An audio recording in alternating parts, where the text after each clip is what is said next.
मेघा यह महसूस कर सकती थी कि आर्यन के पास ध्यान देने के लिए और भी जरूरी काम थे। इसके अलावा वो काम जरूर बहुत खतरनाक होगा, वरना वो उन्हें ऐसे भगाने की कोशिश नहीं करता। शायद यह महिपाल से संबंधित हो सकता था।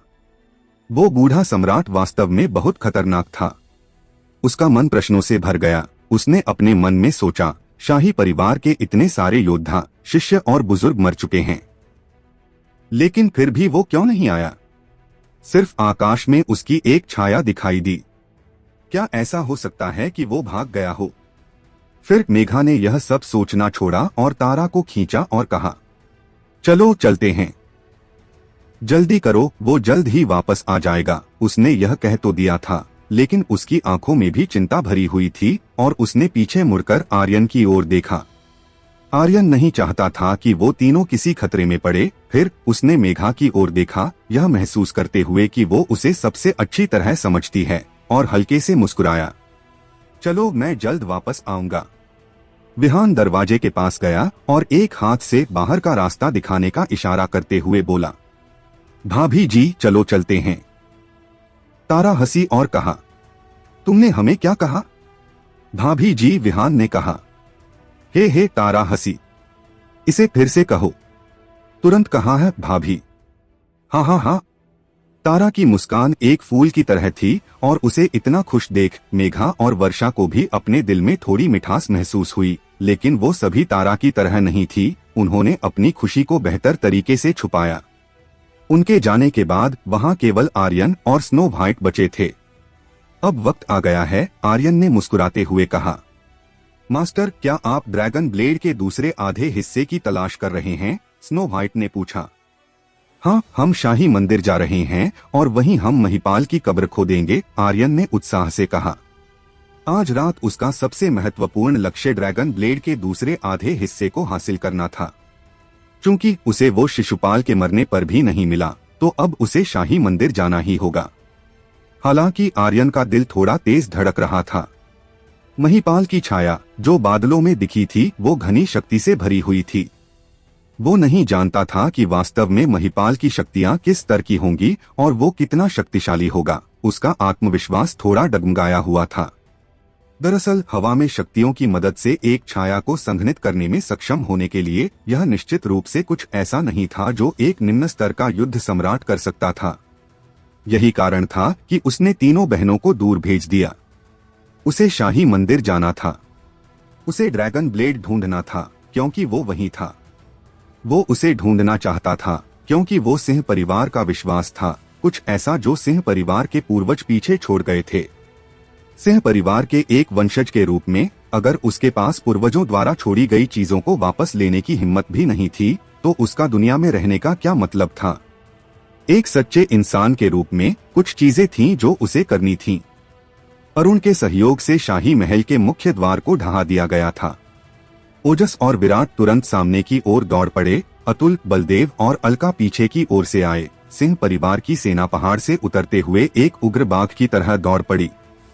महल के अंदर शाही रक्षक बिल्कुल भी विरोध नहीं कर सके। जल्द ही उन्होंने प्रतिरोध करने की क्षमता खो दी। नंदीश ने चिल्लाकर कहा, जो कोई आत्मसमर्पण करेगा उसकी जान बख्श दी जाएगी। कई शाही रक्षकों ने तुरंत अपने हथियार डाल दिए और आत्मसमर्पण करने का फैसला किया। शाही परिवार की शक्तिशाली रक्षकों ने सिंह सेना के सामने घुटने टेक दिए थे।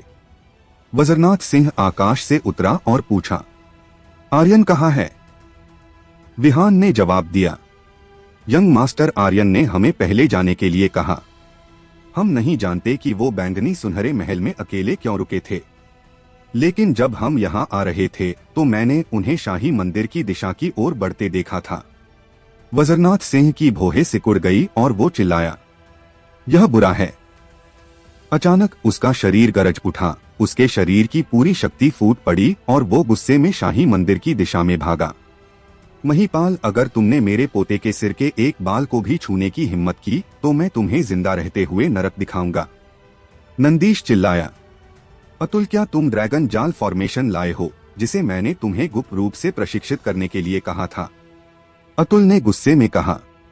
कुलपति, पिछली बार वीरान पर्वत पर अंधेर घाटी में डिमन सेना से युद्ध करते हुए मेरी ब्लू सेना को बहुत ज्यादा नुकसान उठाना पड़ा था और अब उनमें से ज्यादातर योद्धा गंभीर रूप से घायल हैं। यह तो बुरी खबर है। नंदीश का दिल बैठ गया। चलो अब इसकी परवाह मत करो ओजस, अपने योद्धाओं के साथ जाओ और शाही परिवार के लोगों में से किसी एक को भी भागने मत देना, बाकी लोग मेरे पीछे आओ। फिर उसने भागते हुए सोचा, आर्यन जल्दबाजी में कोई गलत कदम मत उठाना। नंदीश बहुत चिंतित था। उसे महिपाल की कोई चिंता नहीं थी। उसकी चिंता का कारण अपरिहार्य जाल सामरिक गठन था। वो शाही परिवार का सबसे मजबूत हुक्म का इक्का था। इस गठन की विनाशकारी शक्ति बेहद मजबूत थी, यहाँ तक कि ड्रैगन जाल फॉर्मेशन से भी मजबूत थी। एक बार गठन में प्रवेश करने के बाद कोई जीवित बाहर आने के बारे में भूल सकता है। शाही मंदिर के प्रवेश द्वार पर आर्यन ने एक कदम उठाया और एक बड़े से दरवाजे को तोड़ दिया। दरवाजे के अंदर कुछ प्राचीन इमारतें बनी हुई थी और उन्हीं इमारतों में से एक के प्रवेश द्वार पर एक बूढ़ा आदमी खड़ा था। बूढ़े आदमी ने ड्रैगन स्लेयर के दूसरे आधे हिस्से को अपने हाथ में पकड़ा हुआ था। यह कोई और नहीं बल्कि महिपाल था, जो पूरे फायर ग्लास शहर में सबसे शक्तिशाली इंसान था। लेकिन अब वो पहले की तरह एक मजबूत योद्धा की तरह नहीं था। उसका रूप जो शिशुपाल ने धारण किया हुआ था वो उसके बिल्कुल विपरीत था। हालांकि कई दशकों से फायर ग्लास शहर के लोगों ने उसे नहीं देखा था, तो सबके दिलों में उसकी वही पुरानी छवि थी जो शिशुपाल ने धारण की थी। अचानक आर्यन के हाथों में ड्रैगन स्लेयर बुरी तरह से कांपने लगा, जिससे कानभेदी ब्लेड की लहरें निकल रही थीं, जैसे कि वो किसी भी समय उसके हाथों से उड़ने वाला था। ड्रैगन स्लेयर गर्जना कर रहा था। आर्यन अपने शरीर से आ रही गुस्से की गर्जना को महसूस कर सकता था। वो बेहद गुस्से में था। आर्यन महिपाल गुस्से में चिल्लाया। उसकी आवाज रात के आसमान में फूट पड़ी, जो पूरे इलाके में गूंज रही थी। उसकी शक्तिशाली आभा को आर्यन महसूस कर सकता था, जो उससे 1000 मीटर दूर था। फिर महिपाल ने उदास होकर कहा, मैंने कभी नहीं सोचा था कि जिसने मेरे शाही परिवार को उखाड़ फेंका वो वास्तव में तुम्हारे जैसा कचरा होगा। मुझे तुम्हें उस वक्त जिंदा नहीं छोड़ना चाहिए था। आर्यन धीरे धीरे मंदिर में घुसा और कदम दर कदम आगे बढ़ा। अगर हम अतीत के बारे में बात कर रहे हैं तो मेरे सिंह परिवार के पूर्वजों की वजह से ही तुम्हारा शाही परिवार फायर ग्लास शहर पर अब तक राज कर रहा है। मेरे सिंह परिवार के बिना तुम्हारा शाही परिवार कभी फायर ग्लास शहर में नहीं टिक पाता। लेकिन तुम्हारे शाही परिवार ने अपने रिश्तों को अच्छे से नहीं संजोया, बल्कि तुम लोगों ने तो हमारी पीठ पीछे छुरा घूंपा। फिर भी इतने लंबे समय तक तुम्हारे शाही परिवार की इतनी जिल्लतों के बाद सिंह परिवार ने इसे बार बार सहन किया है। लेकिन तुम लोगों को इसका कोई पछतावा नहीं है और इस बार तो मामला बेहद गंभीर है। अगर ऐसा है तो हम उस दुनिया को वापस ले लेंगे जो हमारे सिंह परिवार से संबंधित है। आर्यन बहुत धीरे धीरे चल रहा था और उसने जो भी कदम उठाया वो बहुत सावधानी से उठाया। हालांकि उन्हें खतरे का जरा भी एहसास नहीं था। यहाँ तक कि स्नो व्हाइट जो उसके पीछे चल रहा था को भी कोई भनक नहीं थी। शाही मंदिर के पूरे इलाके में केवल महिपाल था, उसके अलावा वहाँ कोई नहीं था। इसके अलावा आर्यन को आगे बढ़ना पड़ रहा था, क्योंकि महिपाल के शरीर से एक सुनहरी रोशनी निकल रही थी। सुनहरी रोशनी से चमक रहे महिपाल को आगे बढ़कर मारने के अलावा उसके पास कोई और रास्ता नहीं था। महिपाल बेतहाशा हंसा और कहा, तुम्हारे सिंह परिवार की दुनिया। हाँ, क्या मजाक है। तुम्हारा सिंह परिवार खुद को क्या समझता है? क्या तुम्हें लगता है कि अन्य 3 स्तंभों को खत्म करने और शाही परिवार को खत्म करने से यह तुम्हारे सिंह परिवार की दुनिया होगी? बच्चे, सपना देखना बंद करो। इसके अलावा तुम जल्द ही मरने वाले हो। वहाँ महिपाल बुरी तरह हंसा। शाही मंदिर के सामने उसकी आंखें हत्या के इरादे से भरी हुई थीं। आर्यन भी हंसा और कहा, तुम्हारे पोते ने भी कहा था कि वो मुझे मार देगा। देखो, मैं तो जिंदा हूँ, लेकिन वो मर चुका है। तुम्हारे बेटे ने भी कहा था कि वो मुझे नहीं जिंदा नहीं छोड़ेगा, लेकिन एक बार फिर मैं तुम्हारे सामने हूँ और सही सलामत हूँ, लेकिन तुम्हारा बेटा मर चुका है। इस बारे में महिपाल के अलावा किसी को भी नहीं पता था कि शिशुपाल उसका नाजायज बेटा था, यहाँ तक कि खुद शिशुपाल को भी नहीं पता था। हालांकि आर्यन को इस बारे में जासूस अरुण ने बताया था। वो शाही महल में एक जासूस के रूप में कई वर्षों से रह रहा था, तो उसने इस रहस्य को खोज लिया था। हम महिपाल की आंखें सिकुड़ गईं। मरने वाले इंसान को कभी इतना घमंडी नहीं होना चाहिए। आर्यन ने मुस्कुराते हुए कहा, क्या तुम इसे घमंड कहते हो? अभी तक तुमने देखा ही नहीं है कि मैं कितना घमंडी हूँ। यह बोलते हुए आर्यन ने एक बार फिर कुछ कदम आगे बढ़ते हुए महिपाल को देखते हुए, जिसका पूरा शरीर सुनहरी रोशनी से चमक रहा था, वो बड़बड़ाया, युद्ध सम्राट, चमकता हुआ सुनहरा युद्ध सम्राट, तुम्हें उसे मार देना चाहिए। हा हा हा, मैं उसे जरूर मार दूंगा। जब उसने महिपाल के शरीर से निकलने वाली लेवल 5 युद्ध सम्राट की शक्तियां देखी तो वो कांप उठा, मानो उसने किसी नग्न महिला को देखा हो। अचानक आर्यन के पीछे से एक चिल्लाहट आई, आर्यन, कभी भी शाही मंदिर में कदम मत रखना। आर्यन ने मुड़कर कुछ 100 मीटर दूर प्रवेश द्वार को देखा। दादाजी, आप यहाँ क्यों हैं? हाँ, वजरनाथ सिंह, तुमने देर कर दी है। अब तुम्हारा अनमोल पोता मरने वाला है। महिपाल बुरी तरह हंसा। फिर उसका हाथ हिला और एक कर्कश आवाज के साथ उसने चिल्लाया, अपरिहार्य जाल सामरिक गठन। जैसे ही उसने ये कहा, उसकी हथेली से शक्तियों की एक लहर निकली जो एक भयंकर थप्पड़ के साथ जमीन से टकराई।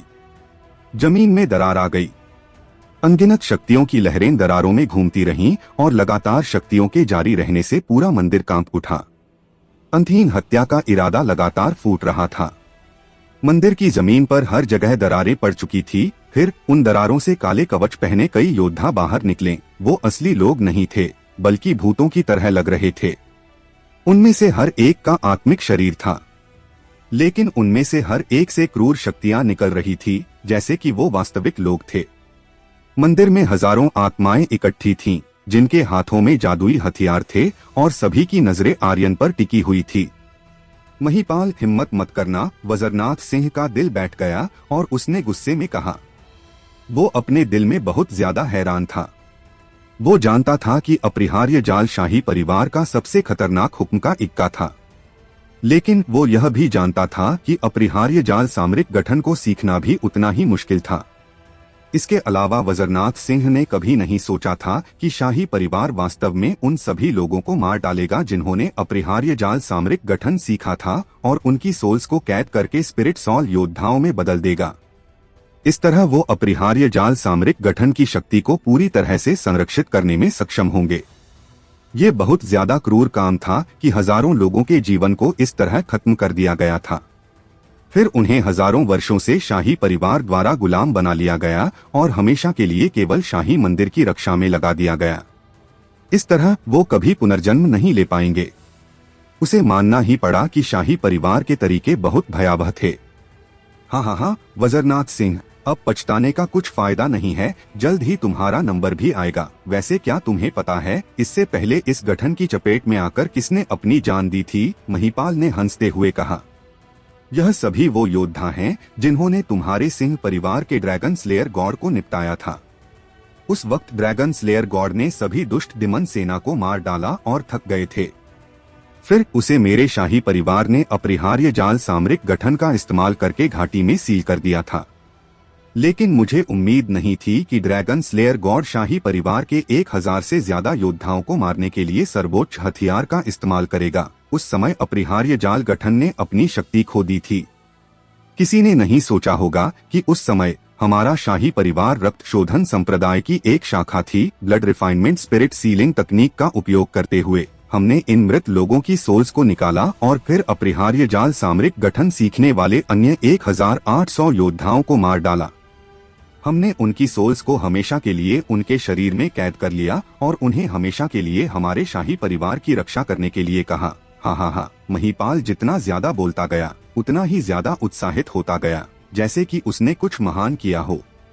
अपरिहार्य जाल सामरिक गठन को मेरे शाही परिवार द्वारा हमेशा के लिए संरक्षित किया गया है।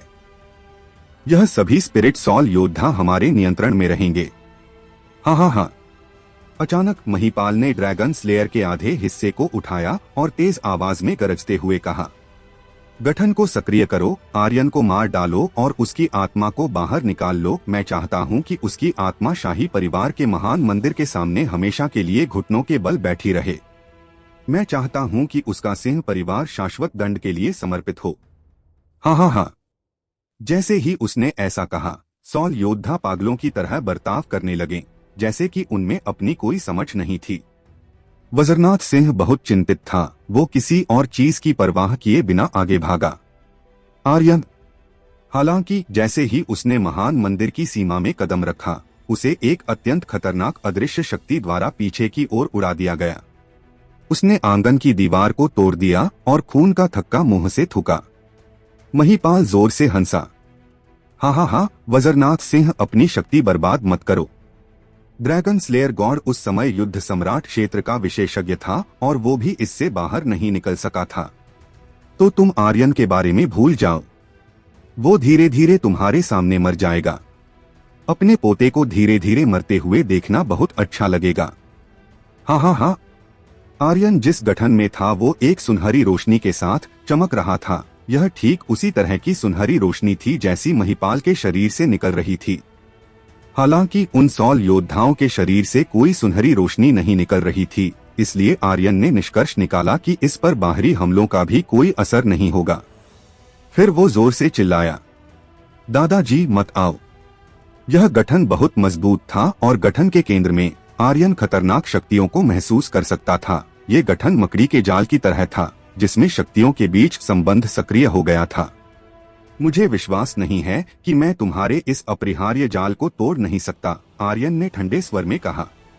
मैं पहले ही सिंह परिवार के ड्रैगन जाल फॉर्मेशन को तोड़ चुका हूँ। ड्रैगन जाल फॉर्मेशन की तुलना में तुम्हारे इस गठन में केवल थोड़े अधिक शक्तिशाली लोग हैं। वज़रनाथ सिंह कांप गया। वो एक सदमे में अपनी जगह पर खड़ा था और पूछा, आर्यन, क्या तुमने सच में सिंह परिवार की ड्रैगन जाल फॉर्मेशन को तोड़ दिया? महिपाल का चेहरा भी सदमे से भर गया। गठन के स्तर के संदर्भ में ड्रैगन जाल फॉर्मेशन अपरिहार्य जाल गठन से ऊपर थी, लेकिन उसे वास्तव में आर्यन द्वारा तोड़ा गया था। सिंह परिवार के पूर्वज द्वारा बनाई गई उस फॉर्मेशन को दसियों हजार सालों से कोई नहीं तोड़ पाया था। यहाँ तक कि सिंह परिवार के लोग भी नहीं जानते थे कि इसे कैसे तोड़ा जाए। वो केवल फॉर्मेशन बनाना जानते थे। जहाँ तक आर्यन की बात है, वो एक युवा जो 20 साल का भी नहीं था, वास्तव में ड्रैगन जाल फॉर्मेशन को तोड़ सकता था। यह एक मजाक से कम नहीं था। महिपाल ने हंसते हुए कहा, आर्यन, तुम जितना चाहें उतना घमंड कर सकते हो। अपरिहार्य जाल का निर्माण ड्रैगन जाल फॉर्मेशन से पूरी तरह से अलग है। तुम बस इस अपरिहार्य जाल में मरने के अलावा कुछ नहीं कर सकते। हाँ हाँ हाँ। उसे आर्यन पर बिल्कुल भी विश्वास नहीं था। आर्यन ने आगे कोई बहस नहीं की। अचानक उसकी आवाज डूब गई और वो चिल्लाया, स्नो व्हाइट। सिस्टम स्पेस में स्नो व्हाइट ने अपनी आंखें खोली और अगले ही पल का आर्यन के आसपास एक रोशनी फैल गई। जब रोशनी गायब हुई तो वहां एक डिवाइन बीस्ट वुल्फ दिखाई दिया, जो एक दिल दहलाने वाली गुर्राहट के साथ तुरंत आगे बढ़ा और सॉल योद्धाओं पर एक शक्तिशाली हमला किया। सॉल योद्धा मिट्टी के बर्तनों की तरह बिखर गए, लेकिन अगले ही पल सॉल योद्धाओं का शरीर फिर से बनने लगा और अपनी मूल स्थिति में वापस आ गए, जैसे उन पर कोई हमला ही ना किया गया हो। हाँ हाँ हाँ। तो क्या हुआ अगर ये एक डिवाइन बीस्ट है? सॉल योद्धा सिर्फ एक आत्मा है, उन्हें बिल्कुल नहीं मारा जा सकता। हाँ हाँ हाँ। महिपाल स्नो व्हाइट को देखकर बुरी तरह हंसा। हालांकि वो अपने दिल में चौंक गया था। इस बच्चे के पास वास्तव में एक डिवाइन बीस्ट भी है।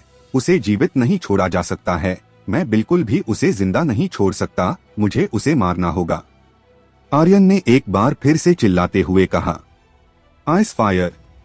आर्यन के शरीर से एक बार फिर सफेद रोशनी निकली और आइस फायर ड्रैगन बाहर आया। वो तुरंत उसकी पीठ पर चढ़ गया। अपने पंखों की एक फड़फड़ाहट के साथ आइस फायर सीधे आसमान में उड़ गया। महिपाल ने हंसते हुए कहा, तुम हवा से भागना चाहते हो, लेकिन यह बेकार है। हा हा हा। अचानक कई सॉल योद्धा इंसान के रूप में बदल गए, जो तुरंत आसमान की ओर उड़ गए। फिर उन्होंने एक बड़ा सा पिंजरा बनाया और आइस फायर ड्रैगन पर हमला कर दिया। आइस फायर ड्रैगन ने अपने मुंह से आग की लपटों से उस पिंजरे को नष्ट कर दिया, लेकिन जब उसने सॉल योद्धाओं पर हमला किया तो उन पर कुछ असर नहीं हुआ। यह पूरी तरह से बेकार था। यह ऐसा था जैसे वो अजेय थे, किसी भी हमले से प्रतिरक्षित थे। इसके अलावा उनके हमले बहुत ज्यादा खतरनाक थे। अगर आइस फायर ड्रैगन शक्तिशाली नहीं होता और अपना बचाव नहीं कर पाता तो वो अब तक मर चुका होता। आर्यन ने आसमान की ओर देखा और सोचा, लगता है आसमान में भी इसका कोई तोड़ नहीं है। सॉल योद्धा वास्तव में खतरनाक थे, उन पर किसी भी हमले का कोई असर नहीं हो रहा था। अगर इस तथ्य को छोड़ भी दिया जाए तो भी उड़कर गठन से बाहर नहीं निकला जा सकता था। Snow white ice fire system space में वापस जाओ, आर्यन ने कहा। स्नो व्हाइट और आइस फायर को समझ नहीं आया। मास्टर, आप क्या करने की कोशिश कर रहे हैं?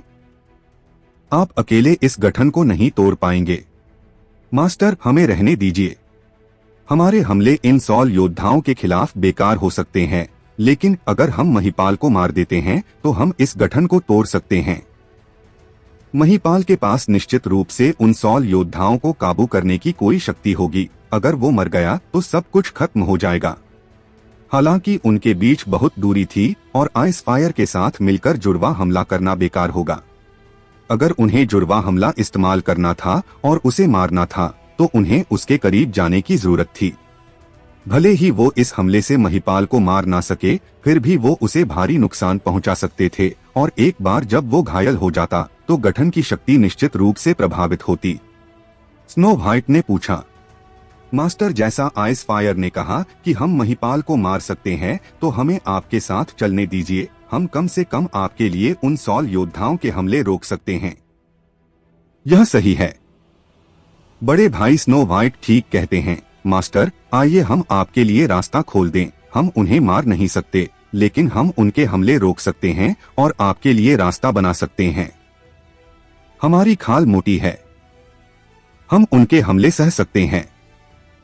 उनकी शारीरिक रक्षा आर्यन की तुलना में बहुत मजबूत थी और वो उन सॉल योद्धाओं के खतरनाक हमलों को रोक सकते थे।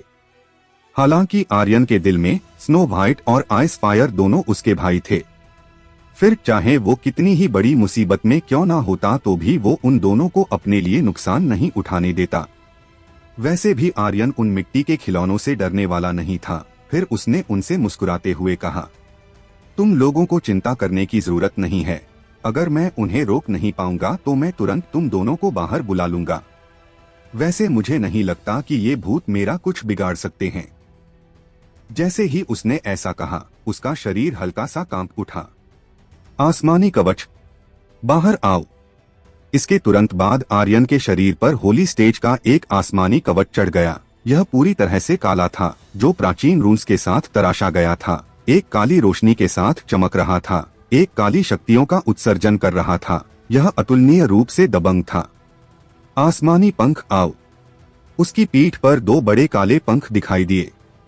वो एक काले ड्रैगन के स्केल्स की तरह अतुलनीय रूप से भव्य और पूरी तरह से काले थे। आसमानी जूते, बाहर आओ। आर्यन के पैरों के नीचे दो काले जूते दिखाई दिए। आसमानी स्वॉर्ड, बाहर आओ। अंत में आर्यन ने आसमानी स्वॉर्ड को बुलाया, जो करीब 2 मीटर लंबी एक तलवार थी। वो भी बाकी चीजों की तरह पूरी काली थी और उस पूरी तलवार को प्राचीन रून्स ने ढका हुआ था। जैसे ही स्वॉर्ड दिखाई दी, स्वॉर्ड शक्तियों ने तुरंत तबाही मचा दी। उसी वक्त आर्यन के दिमाग में सिस्टम की आवाज गूंजी। आसमानी स्वॉर्ड की विशेषता 100% आक्रमण और 100% रक्षा को सक्रिय करने के लिए बधाई। इतनी सारी होली स्टेज चीजों को देखकर महिपाल का शरीर कांप उठा। वो पूरी तरह से दंग था। हजारों साल बाद भी शाही परिवार के पास एक भी ऐसा खजाना नहीं था, लेकिन उस लड़के के पास उन खजानों का भंडार था। ड्रैगन स्लेयर एक डिवाइन ब्लेड थी, 2 डिवाइन बीस्ट, डिवाइन स्टेज की अनगिनत तकनीकें, और अब उनसे भी कीमतें एक दुर्लभ खजाने की तरह, जो शायद ही कभी किसी ने देखा हो। होली स्टेज की इतनी सारी चीजें थी।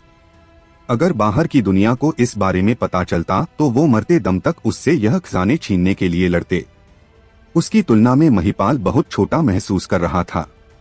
जब लोग अपनी तुलना दूसरों से करते हैं तो कभी कभी वो वास्तव में मर जाते हैं। जब आपको लगता है आपके पास एक अच्छा दुर्लभ खजाना है तो अन्य लोगों के पास उससे भी बेहतर कोई चीज होती है। जिस वक्त ड्रैगन स्लेयर सिंह परिवार में पहली बार देखा गया था, उसी वक्त से शाही परिवार उसे हासिल करना चाहता था। इस ड्रैगन स्लेयर के लिए उन्होंने बहुत खून बहाया था, तब जाकर अंत में उसका आधा हिस्सा प्राप्त किया था। जब वो इस बात से खुश थे कि सिंह परिवार ने अपने खजाने का आधा हिस्सा खो दिया है, तो किसने सोचा होगा कि आर्यन के पास उससे भी बेहतर खजानों का भंडार होगा। महिपाल गुस्से में लगभग आग उगल रहा था। उसकी आंखों में आर्यन की हत्या का इरादा साफ चमक रहा था, लेकिन अभी यह कुछ भी नहीं था। जब वो होली स्टेज की इतनी सारी चीजों की उपस्थिति से हैरान ही था कि तभी आर्यन एक बार फिर चिल्लाया, थंडर ड्रैगन बेल, बाहर आओ। आर्यन के ऊपर एक विशाल घंटी की छाया दिखी जिसने उसको पूरी तरह से ढक दिया था, और घंटी की आवाज बिजली की गड़गड़ाहटों की तरह थी, जिसने सभी सॉल योद्धाओं को पूरी तरह से हिलाकर रख दिया था। आर्यन के कंधे पर ड्रैगन स्लेयर रखा था, उसके हाथ में आसमानी स्वॉर्ड थी, उसके शरीर पर आसमानी कवच था और उसके सिर के ऊपर थंडर बेल घूम रही थी। यह देखकर वो दंग रह गया। उसकी आंखों और कानों से लगभग खून टपकने लगे था। उनमें से हर एक चीज अतुलनीय रूप से दुर्लभ और खतरनाक थी। कितने योद्धा अपने पूरे जीवन में एक भी अर्थ स्टेज की चीज हासिल नहीं कर पाते थे, लेकिन आर्यन का पूरा शरीर ऐसी दुर्लभ चीजों से भरा हुआ था जिन्हें वो कभी देख भी नहीं सकते थे। महिपाल इतने गुस्से में थे कि उसका पूरा शरीर कांप रहा था। अगर उसकी उच्च स्तर की शक्तियां नहीं होती तो वो गुस्से में खून की उल्टियां कर देता। अपने हाथ में ड्रैगन स्लेयर के आधे हिस्से को देखकर महिपाल को लगा जैसे उसका अपमान किया गया हो। यह भावना बहुत असहनीय थी। दूसरी ओर शाही मंदिर के बाहर नंदीश ने तुरंत आदेश दे दिया, मेरे आदेश के बिना किसी को भी शाही मंदिर के करीब जाने की अनुमति नहीं है। अतुल, तुम इस जगह पर ही रुको, अगर कोई भी उस ओर जाने की कोशिश करें तो उसे तुरंत मार डालो। अतुल ने तुरंत जवाब दिया, ठीक है कुलपति। इसके तुरंत बाद नंदीश शाही मंदिर की ओर भाग गया, क्योंकि उसे उस ओर से एक अत्यंत खतरनाक शक्ति महसूस हो रही थी। हालांकि जब उसने मंदिर के प्रवेश द्वार को देखा तो वो पूरी तरह से चकित रह गया और बोला, पिताजी, क्या वो आर्यन है? वज्रनाथ सिंह को उसकी आवाज से होश आया और वो तुरंत खुश होते हुए चिल्लाने लगा, वो आर्यन है, वो सच में आर्यन ही हैं। हा हा हा, अच्छा लड़का, तुमने मुझे सचमुच चौंका दिया है। फायर ग्लास तो छोड़ो, बल्कि पूरे फायर ग्लास राजवंश के पास इतनी दुर्लभ चीजें नहीं थी जितनी अभी आर्यन के पास थी। इसका मतलब कि उनका सिंह परिवार पल भर में पूरे फायर ग्लास राजवंश में ऊंचाइयों पर पहुंच जाएगा। अब मुझे चिंता करने की जरूरत नहीं है। हा हा हा, वज्रनाथ सिंह बहुत खुश था। आर्यन को देखकर वो अतुलनीय रूप से गर्वित था। उसे आर्यन पर गर्व था। आर्यन के चेहरे पर एक खतरनाक मुस्कान थी और वो ऐसे ही मुस्कुराते हुए आगे बढ़ रहा था। महिपाल, तुम्हारा यह अपरिहार्य जाल सामरिक गठन कितना शक्तिशाली है? क्या यह मुझे रोक सकता है? चलो देखते हैं कि क्या तुम मेरे बचाव को तोड़ सकते हो या नहीं। अहंकारी, वो अतुलनीय रूप से अहंकारी था। आर्यन उससे ऐसे बात कर रहा था जैसे वो एक बेवकूफ हो। उसने अपनी स्वॉर्ड उठाई और महिपाल की नाक की ओर इशारा किया और कहा, क्या हुआ फायर ग्लास शहर के कुत्ते? आओ आओ, अपने सॉल योद्धाओं को मुझे मारने भेजो। क्या तुम मुझे मारना नहीं चाहते थे? आओ फिर। वो बहुत घमंडी था। फायर ग्लास शहर के सबसे शक्तिशाली इंसान को उसने एक कुत्ता कहा, और यह तब था जब वो एक खतरनाक गठन में फंसा हुआ था जिससे खुद ड्रैगन स्लेयर गॉड भी नहीं निकल पाया था। उसके इस अहंकार से महिपाल को इतना गुस्सा आया कि उसके सिर से धुआं निकल आया। फिर वो गुस्से में चिल्लाया, उसे मार डालो, मार डालो, मार डालो। तुरंत अपरिहार्य जाल गठन हत्या के इरादे से भर गया और सभी सॉल योद्धा आर्यन की ओर दौड़े। आर्यन की भौहें थोड़ी फड़क उठी और उसने अपने मन में सोचा, हमारे बीच अभी भी बहुत दूरी है। मैं महिपाल की असली शक्तियों को भी महसूस नहीं कर पा रहा हूँ। मुझे कुछ और कदम आगे बढ़ने की जरूरत है। मार दो, मार दो। अनगिनत सॉल योद्धाओं ने आकाश को ढक लिया और आर्यन की ओर टूट पड़े। हालांकि आर्यन ने उन्हें नजरअंदाज कर दिया और बड़े कदमों के साथ आगे बढ़ा। सॉल योद्धाओं के हमले स्नो व्हाइट और आइस फायर ड्रैगन की तरह खतरनाक थे। थंडर ड्रैगन बेल भी उनका सामना नहीं कर सकी। सब कुछ बेकार ही था। हालांकि आसमानी कवच उनके हमलों का आसानी से सामना कर सकता था। आखिर वो एक होली स्टेज का कवच था जो आसमानी शक्तियों से भरा हुआ था। आर्यन घमंड से हंसा। फायर ग्लास शहर के कुत्ते, यह किस तरह की ताकत है? यह मुझे गुदगुदी करने वाली ताकत जितनी भी मजबूत नहीं है। अगर मैं तुमसे कहूं तो क्या तुम उन्हें थोड़ी और ताकत दे सकते हो, ताकि कम से कम मुझे थोड़ी खुजली कर दें? हाँ हाँ हाँ। आर्यन कदम दर कदम आगे बढ़ रहा था और वो अपनी बातों से महिपाल को गुस्सा दिलाने की कोशिश कर रहा था।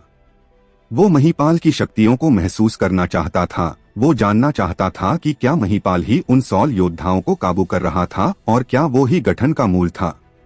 इसके अलावा वो दूरी कम करना चाहता था ताकि वो आइस फायर ड्रैगन के साथ जुड़वा हमले का इस्तेमाल कर सकें।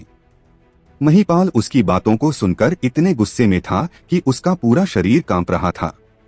आर्यन की घमंडी हंसी को देखकर वो खुद अपने हाथों से उसे मारना चाहता था। तुम बहुत कमजोर हो, सच में बहुत कमजोर। तुम्हें थोड़ा और मजबूत बनने की जरूरत है ताकि तुम मेरा सामना कर सको। फायर ग्लास शहर के बड़े कुत्ते, क्या यही तुम्हारे शाही परिवार का हुक्म का इक्का है? मुझे लगता है कि ये भी तुम्हारी तरह सिर्फ कचरे का एक गुच्छा है। आर्यन उसे उकसाते हुए कदम दर कदम आगे बढ़ रहा था। हालांकि कोई भी 100 योद्धा नहीं था जो उसके बचाव को तोड़ सके, लेकिन इसका मतलब यह नहीं था कि वो सीधे जितनी जल्दी हो सके महिपाल की ओर भाग सकता था। इसके अलावा जब 100 योद्धा उस पर हमला कर रहे थे तो उसे चोट नहीं लगी थी, लेकिन वो उन्हें महसूस कर सकता था। मास्टर, अभी भी 100 मीटर बाकी हैं, आइस फायर ने हिसाब लगाते हुए कहा। आर्यन ने अपने दिल में सोचा, 100 मीटर है ना? उसने एक बड़ा कदम आगे बढ़ाया। अभी भी 99 मीटर बचा है। महिपाल, बस मेरा इंतजार करो, मैं तुम्हें जल्द ही पश्चिमी नरक में भेज दूंगा। 3000 से अधिक 100 योद्धाओं ने हमला करना जारी रखा। गठन की शक्ति अपने उच्चतम बिंदु तक बढ़ती रही, लेकिन यह पूरी तरह से बेकार थी। इससे आर्यन को कोई नुकसान नहीं हो सका। वज्रनाथ सिंह और नंदीश दोनों हैरान थे। तो गठन को वास्तव में इस तरह से तोड़ा जा सकता है? अच्छा बेटा। हाँ हाँ हाँ। वो दोनों बहुत ज्यादा खुश थे। फिर वज्रनाथ सिंह जोर से हंसते हुए बोला, महिपाल कुत्ते, क्या यह अपरिहार्य जाल गठन खतरनाक नहीं है? अब इसे क्या हो गया है? इसे गठन को तोड़ना नहीं बल्कि गठन का उपेक्षा करना माना जा सकता था। आर्यन अभी भी गठन में था, पर उसका उस पर कोई असर नहीं हो रहा था। इससे महिपाल को इतना गुस्सा आया कि उसने अपने दांत दबा लिए। उसने तुरंत हेवन स्टेज का एक कवच पहन लिया जिसकी रक्षा शक्ति तोड़ी नहीं जा सकती थी। लेकिन वो गुस्से में आर्यन की ओर नहीं भागा। इसके बजाय वो ठंड से हंसा। आर्यन, भले ही तुम्हारा बचाव कितना भी शक्तिशाली क्यों ना हो, फिर भी तुम इस गठन को तोड़ नहीं सकते। तुम मेरे करीब आना चाहते हो और मुझे उस ड्रैगन से मरवाना चाहते हो, है ना? हाँ हाँ हाँ, महिपाल उन्मादी ढंग से हंसा। आर्यन ने गुस्से में कहा, उसे कैसे पता चला? उसी समय उसने एक कदम आगे रखा और अपने दिल में चिल्लाया, आइस फायर, हमला करने के लिए तैयार हो जाओ। आइस फायर ड्रैगन का दिल कस गया और उसने कहा, मास्टर, अभी भी आधा मीटर बचा है, आपको बस एक कदम और आगे बढ़ने की जरूरत है। आर्यन ने एक बार फिर अपना पैर उठाया और यही वो समय था जब उसे महिपाल की वास्तविक शक्तियों का उतार चढ़ाव महसूस हुआ। यही वो समय भी था जब महिपाल अचानक चिल्लाया, उसे वापस ले जाओ। जैसे ही उसकी आवाज फीकी पड़ी, सभी 100 योद्धा तुरंत एक पंक्ति में इकट्ठा हो गए और उन्होंने एक साथ घनी शक्ति का एक हमला किया जो सीधे आर्यन की छाती में लगा। हालांकि इससे आर्यन को कोई नुकसान तो नहीं हुआ, लेकिन उसे वापस पीछे की ओर धकेल दिया गया था। उनके बीच दूरी 500 मीटर तक वापस आ गई और वो वापस शुरुआती बिंदु पर लौट आया था। आर्यन को कुछ समझ नहीं आ रहा था कि महिपाल को कैसे पता चला कि वो आइस फायर ड्रैगन के साथ एक हमला करना चाहता है। आर्यन ने फायर ग्लास शहर में इससे पहले जुड़वा हमले का केवल एक बार इस्तेमाल किया था जो पूरी तरह से अदृश्य था, जिसे खुली आंखों से नहीं देखा जा सकता था। फिर उसे इस बारे में कैसे पता चला? ऐसा नहीं था कि महिपाल ने उसे अपनी आंखों से देखा था, बल्कि यह उसकी शक्तियों की वजह था। जिस वक्त आर्यन ने अपना कदम उठाया था तो वो उसकी शक्तियों में बदलाव महसूस कर सकता था। उसकी शक्तियां लेवल 6 युद्ध सम्राट तक पहुंच चुकी थी और इस बिंदु पर वो अपने आसपास की शक्तियों में छोटे से छोटे बदलाव महसूस कर सकता था। फिर चाहे वो कितना ही कमजोर शक्तियां क्यों ना हो, वो उन्हें पूरी तरह से महसूस कर सकता था। महिपाल बुरी तरह हंसा। क्या हुआ कुत्ते के बच्चे, क्या तुम मुझे मारोगे नहीं? चलो आओ मुझ पर हमला करो, उसने उसी के भाषा में हंसते हुए कहा। भले ही तुम इन 100 योद्धाओं का सामना कर सकते हो, लेकिन तुम इस अपरिहार्य जाल सामरिक गठन को नहीं तोड़ सकते। भले ही तुम्हारे पास इतनी सारी होली स्टेज और डिवाइन स्टेज की चीजें हों, लेकिन तुम उन्हें ज्यादा समय तक सक्रिय नहीं रख सकते। इससे तुम्हारी शक्तियां तेजी से खर्च होंगी और एक बार शक्तियां खर्च होने के बाद तुम्हें मुझसे कोई नहीं बचा पाएगा। मैं तुम्हें थकाकर और तड़पा तड़पा कर मारूंगा। हा हा हा। वाक्य जैसा कि महिपाल ने कहा था, वो इस गठन को नहीं तोड़ पा रहा था। उसकी ट्रयू एनर्जी भी तेजी से कम हो रही थी। इस हिसाब से वो जल्द ही थक जाएगा और 100 योद्धाओं के हाथों मारा जाएगा। मुझे यकीन नहीं है कि मैं इसे तोड़ नहीं सकता। आर्यन एक बार फिर उसकी ओर भागा और अपने मन में आइस फायर ड्रैगन से कहा, आइस फायर, दूरी का हिसाब लगाना। आइस फायर ने तुरंत जवाब दिया, हाँ मास्टर। आर्यन ने अपनी टेलीपोर्ट तकनीक का इस्तेमाल किया और आसमानी जूतों की शक्ति को उनकी हद तक जारी किया। फिर आगे की ओर एक पैर पटका। अगले ही पल उसने 100 मीटर की दूरी एक कदम में तय कर ली। हालांकि वो जितना मजबूत होता, उतना ही अपरिहार्य जाल सामरिक गठन मजबूत होता। मास्टर, अभी भी 5 मीटर बचे हैं। इससे पहले कि वो अगले 5 मीटर की दूरी को कम कर पाता, महिपाल ने मजाक में कहा, वापस जाओ। गठन बदल गया। 100 योद्धाओं ने एक बार फिर एक हमला किया और आर्यन को एक बार फिर अपनी मूल स्थिति में वापस धकेल दिया। भाड़ में जाओ। फिर से आर्यन फिर से एक पागल की तरह दौड़ पड़ा। महिपाल शालीनता से हंसा, हाँ हाँ हाँ, चाहे तुम कितनी भी बार कोशिश करो, ये बेकार है। छोटे कुत्ते, यहाँ तक कि तुम्हारा पूर्वज ड्रैगन स्लेयर गॉड भी गठन को तोड़ नहीं सका था, इसलिए तुम तो बिल्कुल भी ऐसा नहीं कर सकते। हाँ हाँ हाँ। उसे किसी बात की चिंता नहीं थी, ना ही उसे इस बात की चिंता थी कि आर्यन उसके करीब आ जाएगा। उसे पूरा विश्वास था कि उसके ऐसा करने से पहले ही उसे वापस धकेल दिया जाएगा। बूम! आर्यन एक बार फिर से आगे बढ़ा था, लेकिन एक बार फिर वो शुरुआती बिंदु पर लौट आया। उसका शरीर पसीने से भीग गया था। मैं वास्तव में पास नहीं जा सकता, स्नो व्हाइट ने कहा। मास्टर, मुझे बाहर आने दीजिए, मैं आपके लिए रास्ता बनाता हूँ। तभी आइस फायर ने कहा, बड़े भाई, रास्ता खोलने का काम मुझ पर छोड़ दीजिए। वो सिर्फ कुछ मरे हुए योद्धा हैं, भले ही मैं उन्हें ना मार सकूं, लेकिन वो भी मेरा कुछ नहीं बिगाड़ पाएंगे। ऐसा नहीं था कि वो मजबूत नहीं थे, भले ही वो उनके हमलों का सामना कर ले और उन्हें मार दें, लेकिन वो फिर से अपनी मूल स्थिति में वापस आ जाते थे। उन 100 योद्धाओं को किसी अदृश्य शक्ति द्वारा काबू किया जा रहा था। अपरिहार्य जाल गठन के कोर में भी खतरनाक शक्तियां थी। अगर जब तक कोई गठन को तोड़ नहीं देता, तब तक उससे बाहर निकलने असंभव था, और जब तक गठन टूट नहीं जाता, तब तक 100 योद्धाओं को मारना नामुमकिन था। कमीने, फिर से आओ, फिर से हमला करो, तुम क्यों नहीं आ रहे हो? इस बार महिपाल उसका मजाक उड़ा रहा था। उसे खुद पर बहुत गर्व हो रहा था। वो गठन की शक्तियों से बहुत खुश था।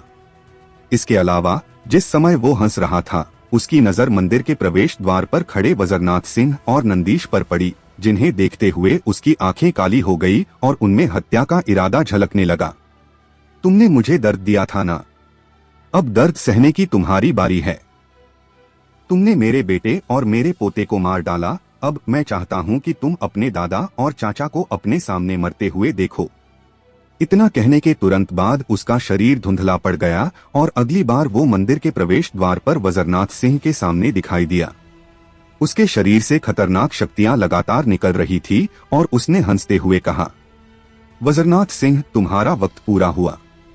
महिपाल ने अपनी लेवल 6 युद्ध सम्राट की शक्तियों के साथ सीधे वजरनाथ सिंह की छाती पर वार किया, लेकिन बहुत जल्द उसके भाव बदल गए। इसके पीछे का कारण यह था कि वजरनाथ सिंह ने ना तो बचने की कोशिश और ना ही उसके हमले को चकमा दिया। तभी वज्रनाथ सिंह का शरीर हिला और उसके शरीर से ड्रैगन की उग्र गर्जनाएं निकलने लगी। 1 सेकंड से भी कम समय में उसका पूरा शरीर ड्रैगन स्केलस से ढक गया और उसने अपनी हथेली की मदद से महिपाल के हमले का स्वागत किया। 2 हथेलियां आपस में टकराई और चारों तरफ शक्तियों की लहर का एक कोहराम मच गया। तेज गड़गड़ाहट की आवाजों की लहरें उठती रही, चारों ओर रेतीला तूफान तबाही मचाने लगा, पत्थर कंकड़ों की तरह आसमान में उड़ने लगे।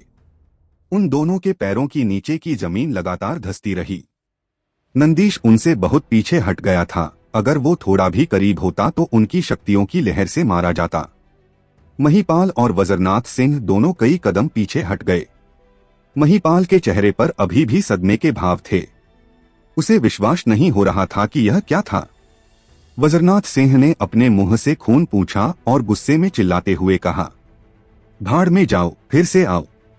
शक्तियों के एक धमाके के साथ वज्रनाथ सिंह के ऊपरी शरीर के सभी कपड़े फट गए थे और उसका पूरा ऊपरी शरीर घने ड्रैगन स्केल्स से ढका हुआ था, जो बेहद भयावह और डरावना लग रहा था, मानो वो एक ड्रैगन में बदलने वाला था। हालांकि यह सिंह परिवार में ड्रैगन परिवर्तन का केवल पहला चरण था और सबसे निचला चरण भी था। उसे अभी भी एक ड्रैगन में बदलने के लिए एक लंबा रास्ता तय करना था। महिपाल ने उबासी ली और कहा, ऐसा लगता है कि तुमने अपनी शक्तियों को बढ़ाने के लिए ड्रैगन ब्लड का इस्तेमाल किया है, लेकिन तो क्या आज तुम्हें मरना ही होगा। वज्रनाथ सिंह ने उसके साथ बातों में ज्यादा वक्त खराब नहीं किया। उसने अपनी हाथों को हिलाया और अपने शरीर की पूरी शक्तियों को बाहर निकाला। तुम इतनी बकवास क्यों कर रहे हो? अगर तुम्हारे अंदर दम है तो आओ। महिपाल के हमले का इंतजार किए बिना उसने पहले ही उस पर हमला कर दिया, जैसे कि वो महिपाल को पूरी तरह से कुचलना चाहता हो। हालांकि इस तथ्य को झुंटलाया नहीं जा सकता था कि उन दोनों के बीच शक्तियों का एक बहुत बड़ा अंतर था। जहां वज्रनाथ सिंह केवल लेवल 2 का युद्ध सम्राट था, वहीं महिपाल एक लेवल 6 का युद्ध सम्राट था। उनके बीच शक्तियों का बहुत बड़ा फासला था। लेकिन वज्रनाथ सिंह परिवार का एक ग्रैंड मास्टर था। सिंह परिवार का घमंड था, अहंकार था। फिर वो कैसे हार मान सकता था? उसने हार मानना कभी सीखा ही नहीं था। तीनों स्तंभों की चुनौतियों का सामना करते हुए उसने चूं तक नहीं की थी और घायल होने के बावजूद उनकी चुनौतियों को स्वीकार किया था। फिर वो महिपाल से कैसे डर सकता था? सिंह परिवार के पूर्वजों के शब्द, अगर आप डर गए तो समझो मर गए, वो उन्हें कैसे भुला सकता था? धरती हिल गई और पहाड़ कांपने लगे। वज्रनाथ सिंह के मुंह से खून का एक और थक्का बाहर निकला, लेकिन फिर भी वो नहीं रुका और अपनी हथेलियों को जमीन पर पटकते हुए वापस खड़ा हुआ। फिर से खड़े होने के बाद उसने एक बार फिर गुस्से में गुर्राते हुए महिपाल पर हमला कर दिया। महिपाल के शरीर से भी खून बह रहा था और उसकी शक्तियों में हलचल मची हुई थी, जिससे वो थोड़ा असहज महसूस कर रहा था। भले ही वज्रनाथ सिंह की शक्तियां युद्ध सम्राट लेवल 2 स्तर की हों, लेकिन सिंह परिवार की ब्लड लाइन के कारण उसकी शक्तियां एक लेवल 6 के युद्ध सम्राट से भी अधिक मजबूत थी। हालांकि इसका मतलब ये नहीं था कि वो महिपाल को टक्कर दे सकता था। उसे अपनी ओर आते हुए देखकर महिपाल ने अपने शरीर में शक्तियों का बहाव और तेज कर दिया। वज्रनाथ सिंह, मैं देखना चाहता हूँ कि तुम मुझे मारने के लिए किस हद तक जा सकते हो। तभी उसके हाथों से खून की तरह लाल रोशनी निकली। नंदीश तुरंत चिल्लाया, पिताजी सावधान रहें। आर्यन भी गठन के भीतर से चिल्लाया, दादाजी। वज्रनाथ सिंह ने ज्यादा परवाह नहीं की। उसने भी अपने शरीर में शक्तियों का बहाव तेज किया और शक्तियों से बने कई ड्रैगनों को बाहर निकाला। ड्रैगन ब्रेक का दूसरा पड़ाव, 8 ड्रैगन का खतरा। वज्रनाथ सिंह की ड्रैगन ब्रेक तकनीक के पहले पड़ाव में वो एक ड्रैगन में बदल सकता था। हालांकि यह पूरी तरह से विकसित नहीं था, तो वो केवल ड्रैगन स्केल्स को निकाल सकता था। जहां तक ड्रैगन ब्रेक के दूसरे पड़ाव की बात है, इसमें वो शक्तियों से बने 8 ड्रैगन को बाहर निकाल सकता था। जैसे ही वज्रनाथ सिंह की हथेलियों से 8 ड्रैगन बाहर निकले, उन्होंने तुरंत महिपाल पर हमला कर दिया। महिपाल ने हंसा और उसने भी हमला किया। खून का असीम सागर, मर जाओ। अचानक चारों ओर खून की धुंध फैल गई और उसमें महिपाल गायब हो गया। वज्रनाथ सिंह को कभी पता नहीं था कि डर क्या होता है। वो एक पागल था और पागलों की तरह लड़ता था।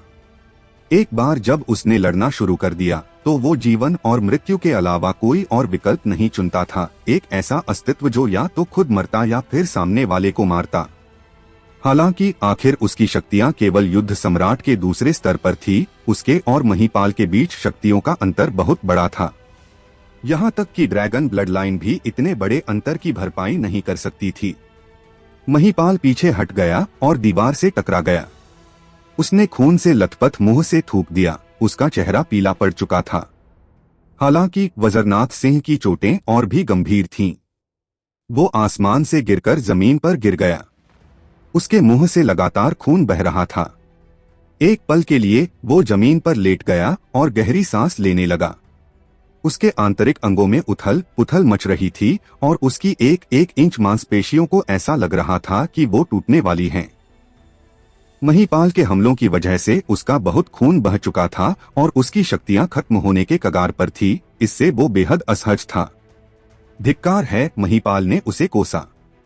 सचमुच यह एक पागल आदमी है, लेकिन आज उसका आखिरी दिन है। इसके तुरंत बाद वो आगे बढ़ा और वज्रनाथ सिंह की ओर दौड़ा। इस बार वो वज्रनाथ सिंह को किसी भी हालत में नहीं छोड़ने वाला था। सिंह परिवार के लोग बहुत डरावने थे। वो ऐसा अस्तित्व थे जिन्हें अपने जीवन की बिल्कुल भी परवाह नहीं थी। वज्रनाथ सिंह ने जमीन से उठने के लिए संघर्ष किया और अपने दांतों को कसते हुए जोर से कहा, फिर से। वो अभी भी निडर था। वो अभी भी पहले की तरह ही अहंकारी और घमंडी था। सिंह परिवार का यही स्वभाव था। महिपाल तिरस्कार से हंसा। पागल कुत्तों को जिंदा नहीं छोड़ना चाहिए, अब नरक में जाओ। फिर वो हवा में उड़ गया और अपनी हथेली में शक्तियों को भरते हुए आसमान से एक हमला किया। यह हमला सीधे वज्रनाथ सिंह के सिर पर किया गया था। अगर ये उससे टकराया तो वो बिना किसी संदेह के मर जाएगा। पिताजी, नंदीश ने बिजली की तरह गड़गड़ाहट की। वो आगे बढ़ा और हमले को रोकने के लिए अपने शरीर का इस्तेमाल किया। हालांकि इससे पहले कि वो एक कदम और आगे बढ़ा पाता, महिपाल ने अपना दूसरा हाथ हिलाया और अगले ही पल नंदीश पर शक्तियों का दबाव पड़ा और वो नीचे जमीन पर गिर गया। जमीन में वो कई मीटर तक धंस चुका था और उसके मुंह से लगातार खून निकल रहा था। चाचा, आर्यन बहुत ज्यादा चिंतित था और वो गठन को तोड़ने की कोशिश करता रहा, लेकिन चाहे उसने कितनी भी कोशिश की हो, ये बेकार था। वो गठन को बिल्कुल नहीं तोड़ सका। दूसरी तरफ वज्रनाथ सिंह भी एक तेज धमाके के साथ जमीन में और नीचे धंस गया। वहां जमीन पर दो गड्ढे थे, एक में बाप घायल पड़ा था तो दूसरे में बेटा भी लगभग अधमरी हालत में था। महिपाल वास्तव में बहुत मजबूत था।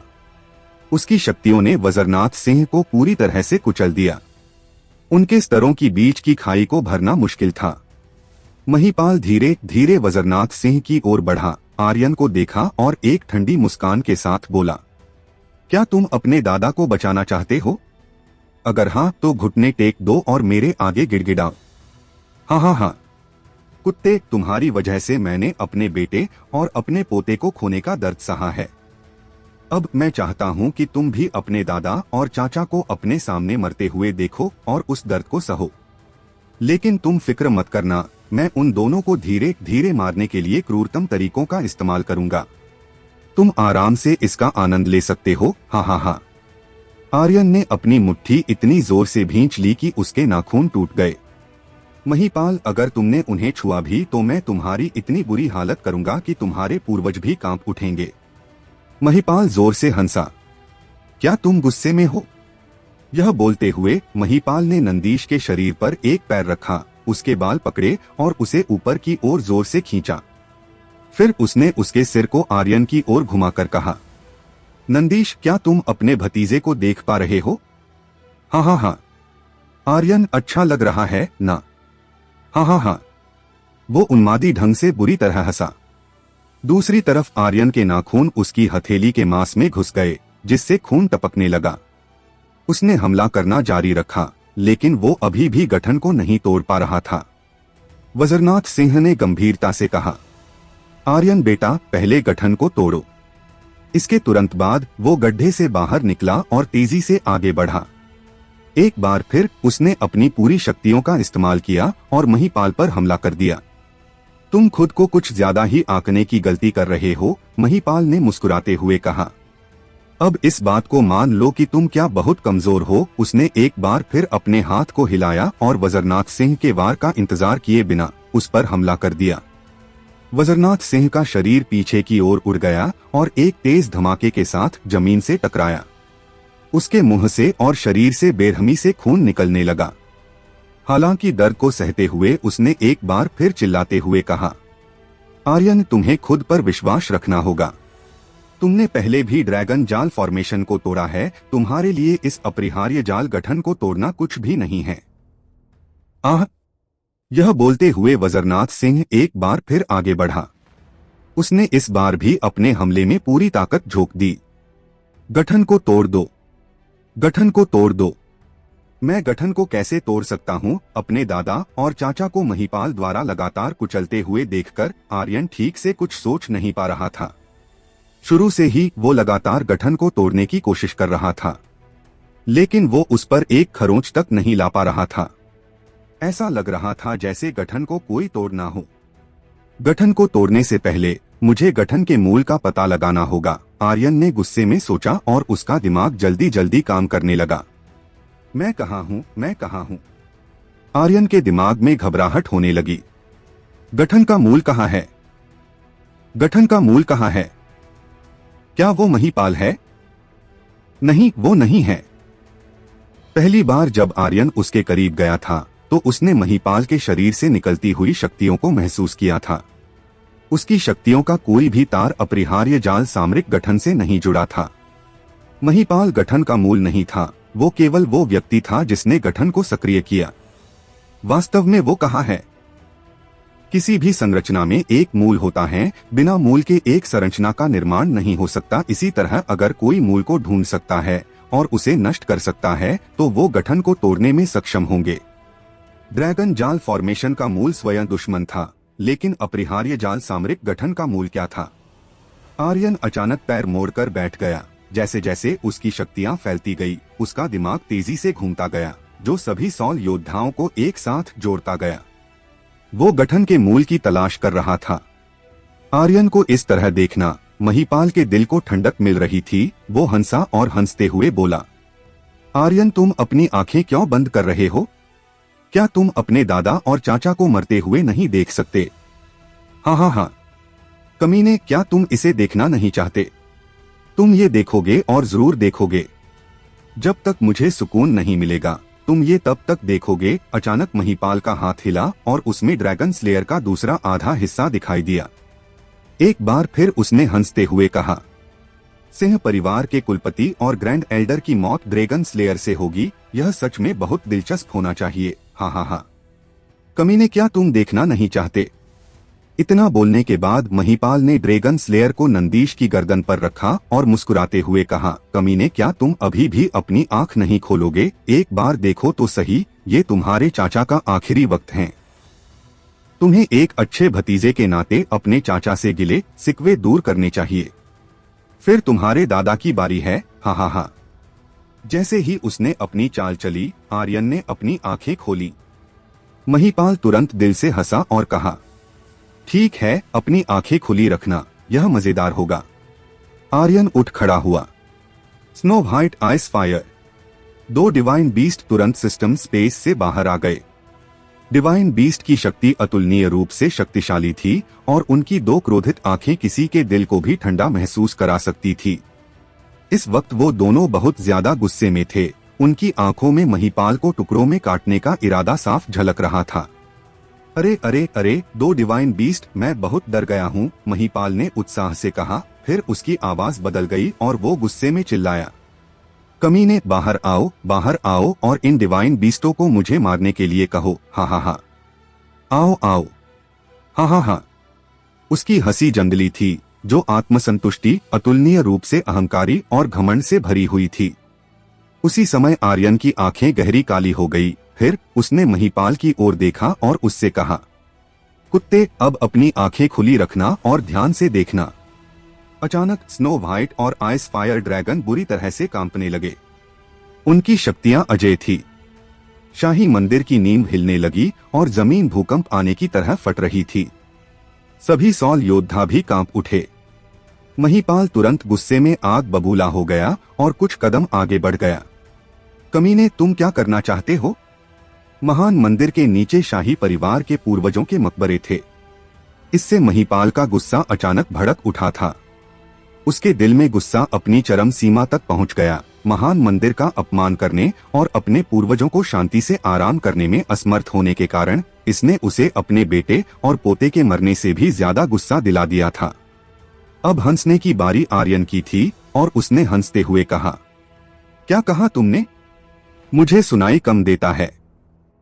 ओह हाँ, इसकी नीचे शायद कुछ कुत्तों की कब्र है, क्या तुम उन्हें जानते हो? Snow white ice fire. हाँ मास्टर, दोनों डिवाइन बीस्ट एक बार फिर बुरी तरह से शक्तियां निकालने लगे। जमीन जोर जोर से हिलने लगी और जमीन फटने लगी। पूरा शाही पूर्वज मंदिर हिल रहा था। महिपाल पागल होने वाला था, उसके दांत टूटने वाले थे। वो इतना गुस्से में था कि उसकी आंखें खून से लथपथ हो गईं और वो चिल्लाया, कमीने, हिम्मत मत करना। गुस्सा भड़क रहा था। महिपाल के शरीर पर चमक बढ़ती गई और उसके पैरों के नीचे का मलबा लुढ़कने लगा। आर्यन ने मुस्कुराते हुए कहा, ओह, तुम तो एक गुस्सैल कुत्ते हो। क्या तुम्हें अच्छा नहीं लग रहा? हाँ हाँ हाँ, चलो दोस्तों, इस गुस्सैल कुत्ते की दुम सीधी की जाए। इसके पूर्वजों की कब्रों को पलट दो। जमीन में दरारें फैल रही थीं। अचानक एक तेज धमाके के साथ पूर्वज मंदिर ढह गया और मलबे के ढेर में बदल गया। पूर्वज मंदिर के सभी पूर्वजों के स्मारक पत्थर भी टूट गए। महिपाल को इतना गुस्सा आया कि वो पागल होने वाला था।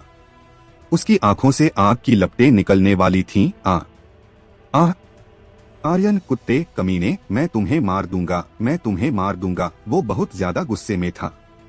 फिर वो जोर से चिल्लाया, मेरे लिए उसे मार डालो। सभी सॉल योद्धा बिना रुके कांपने लगे और गठन की शक्तियों में उतार चढ़ाव होने लगा। लेकिन उन्होंने कोई प्रतिक्रिया नहीं की, जैसे कि वो उसकी कमान में नहीं थे।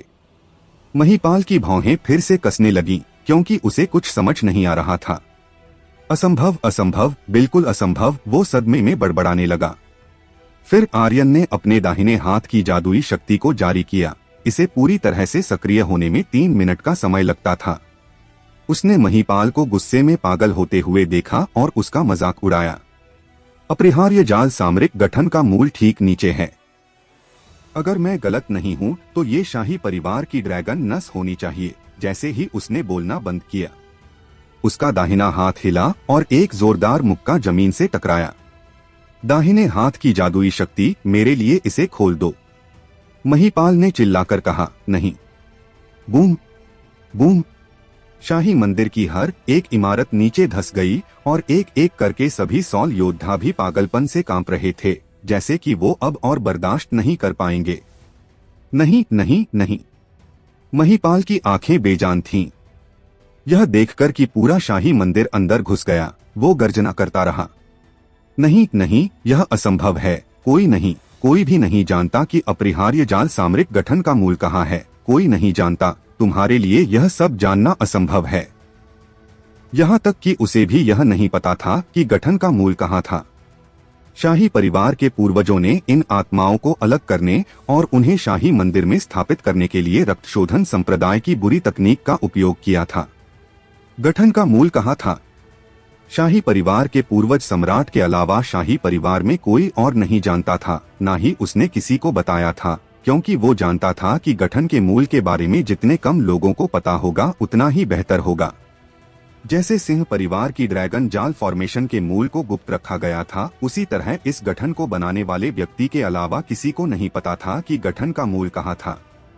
आर्यन ने जब अपनी आंखें बंद की थी, वो इसे आकाश में नहीं ढूंढ पाया, वो बाहर नहीं निकल सकता था और मंदिर भी गठन का मूल नहीं था। तब केवल एक ही संभावना थी, मूल धरती के निचले हिस्से में है। जब स्नो व्हाइट और आइस फायर ने धरती के निचले हिस्से पर शक्तियों का दबाव डाला तो सॉल योद्धा कांप रहे थे। उनकी शक्ति अराजकता में थी, जिसने साबित कर दिया कि उसका अनुमान सही था। आर्यन के शक्तिशाली मुक्के के बाद शाही मंदिर की सभी इमारतें ढह गई। हालांकि सॉल योद्धा अभी भी गायब नहीं हुए थे। आर्यन गुप्त भूमिगत कमरे में उतरा। उसने वहां देखा कि सुनहरी नक्काशीदार सलाखों के पीछे एक ड्रैगन था। वो खौफनाक ड्रैगन जीवित था लेकिन उसकी हालत बहुत कमजोर थी। ऐसा लग रहा था जैसे वो अपने आखिरी समय में हो और नक्कासीदार सलाखों ने जबरदस्ती उसे जीवित रखा हो। ड्रैगन के सिर के ऊपर 2 पत्थर थे। उनमें से एक काले रंग का स्मारक पत्थर था। दूसरे पत्थर पर पूर्वज सम्राट का नाम उत्कीर्ण था। ओह, तो यह है गठन मूल। ड्रैगन गठन का स्रोत है और ड्रैगन का सिर गठन का मूल है। शाही परिवार का पूर्वज सम्राट वास्तव में होशियार था। आर्यन धीरे धीरे आगे बढ़ा और दोनों पत्थरों को देखा। महिपाल, अगर तुमने इतने सालों तक सिंह परिवार को परेशान ना किया होता तो शायद ये नौबत ना आती और तुम्हारा शाही परिवार कुछ और 1000 वर्षों तक जीवित रह सकता था। लेकिन अब। तभी आर्यन ने ड्रैगन स्लेयर बाहर निकाला और पूर्वज सम्राट के नाम से उत्कीर्ण पत्थर को 2 टुकड़ों में काट दिया। आर्यन ने एक बार फिर ड्रैगन स्लेयर को कसकर पकड़ लिया, जिससे ड्रैगन स्लेयर पर खूनी लाल रंग की रोशनी चमकने लगी। डिवाइन बाघ और पहाड़ी शैतान गर्जना करने लगे, जो सलाखों के पीछे के ड्रैगन को 2 भागों में फाड़ने के लिए तैयार थे। तभी महिपाल गुप्त कमरे के प्रवेश द्वार पर पहुंचा और चिल्लाया, कमीने, ऐसा करने के बारे में सोचना भी। इससे पहले कि उसकी बात खत्म हो पाती, आर्यन के हाथों में ड्रैगन स्लेयर अपना वार कर चुका था। अगले ही पल ड्रैगन का सिर कटकर गिर गया और यहाँ तक कि दोनों पत्थरों का चूरा बन गया। एक कट के साथ अपरिहार्य जाल गठन टूट गया था। पूरा फायर ग्लास शहर हिल रहा था, हिंसक रूप से हिल रहा था। उसी समय रात के आकाश में सम्राट तारा गिरा और उसी समय एक दूसरा तारा नीचे खिसक गया और एक नए सम्राट तारे का जन्म हुआ। आर्यन, तुम्हें अपरिहार्य जाल गठन के मूल ड्रैगन सिर को काटने पर 10 लाख ही XP points, 1 lakh true energy points और 10,000 सिस्टम पॉइंट्स मिले हैं। अपरिहार्य जाल गठन में कैद 3800 सॉल योद्धाओं को प्राप्त करने के लिए बधाई। आर्यन, क्या तुम उन्हें रिहा करना चाहते हो? आर्यन, बधाई हो, तुम्हारी फॉर्मेशन समझ लेवल 8 तक पहुंच चुकी है। आर्यन ड्रैगन को मारना नहीं चाहता था। हालांकि अगर वो ऐसा नहीं करता तो अपरिहार्य जाल गठन को तोड़ना और उससे बाहर निकलना उसके लिए असंभव होता।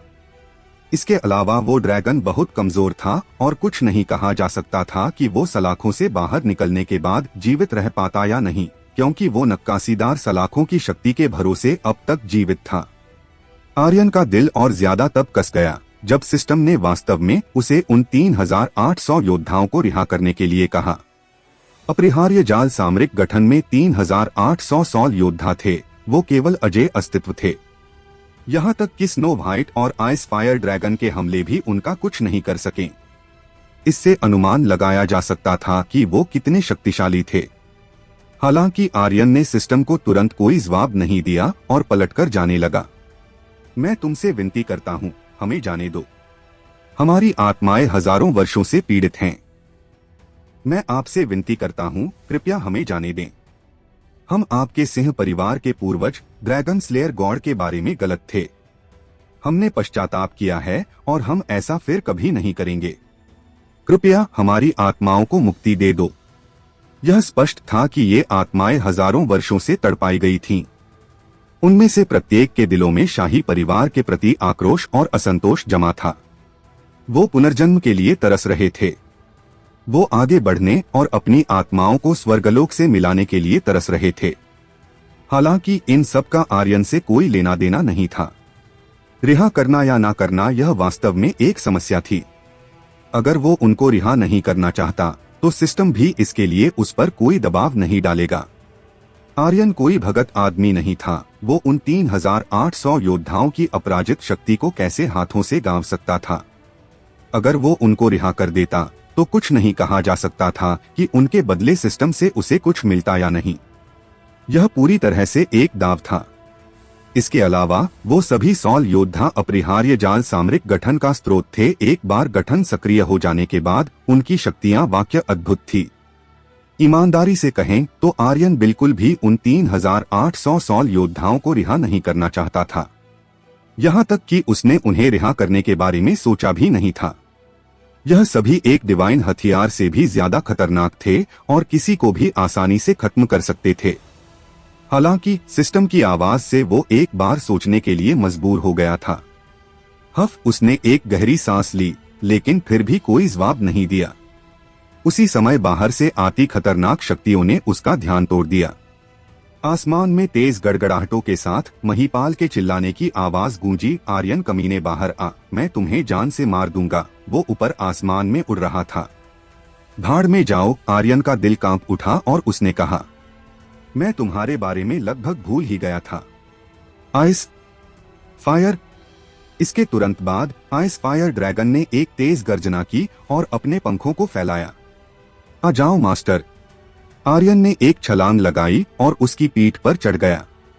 फिर आइस फायर ने अपने पंखों को फड़फड़ाया और शाही मंदिर, जो अब खंडर में तब्दील हो चुका था, से उड़ते हुए बाहर निकल गया। इसी के साथ हवा में उसने अपना मुंह खोला और एक आग के गोले से महिपाल पर हमला किया। गोला आग की तेज लपटों से घिरा हुआ था और बिजली की रफ्तार से आगे बढ़ रहा था।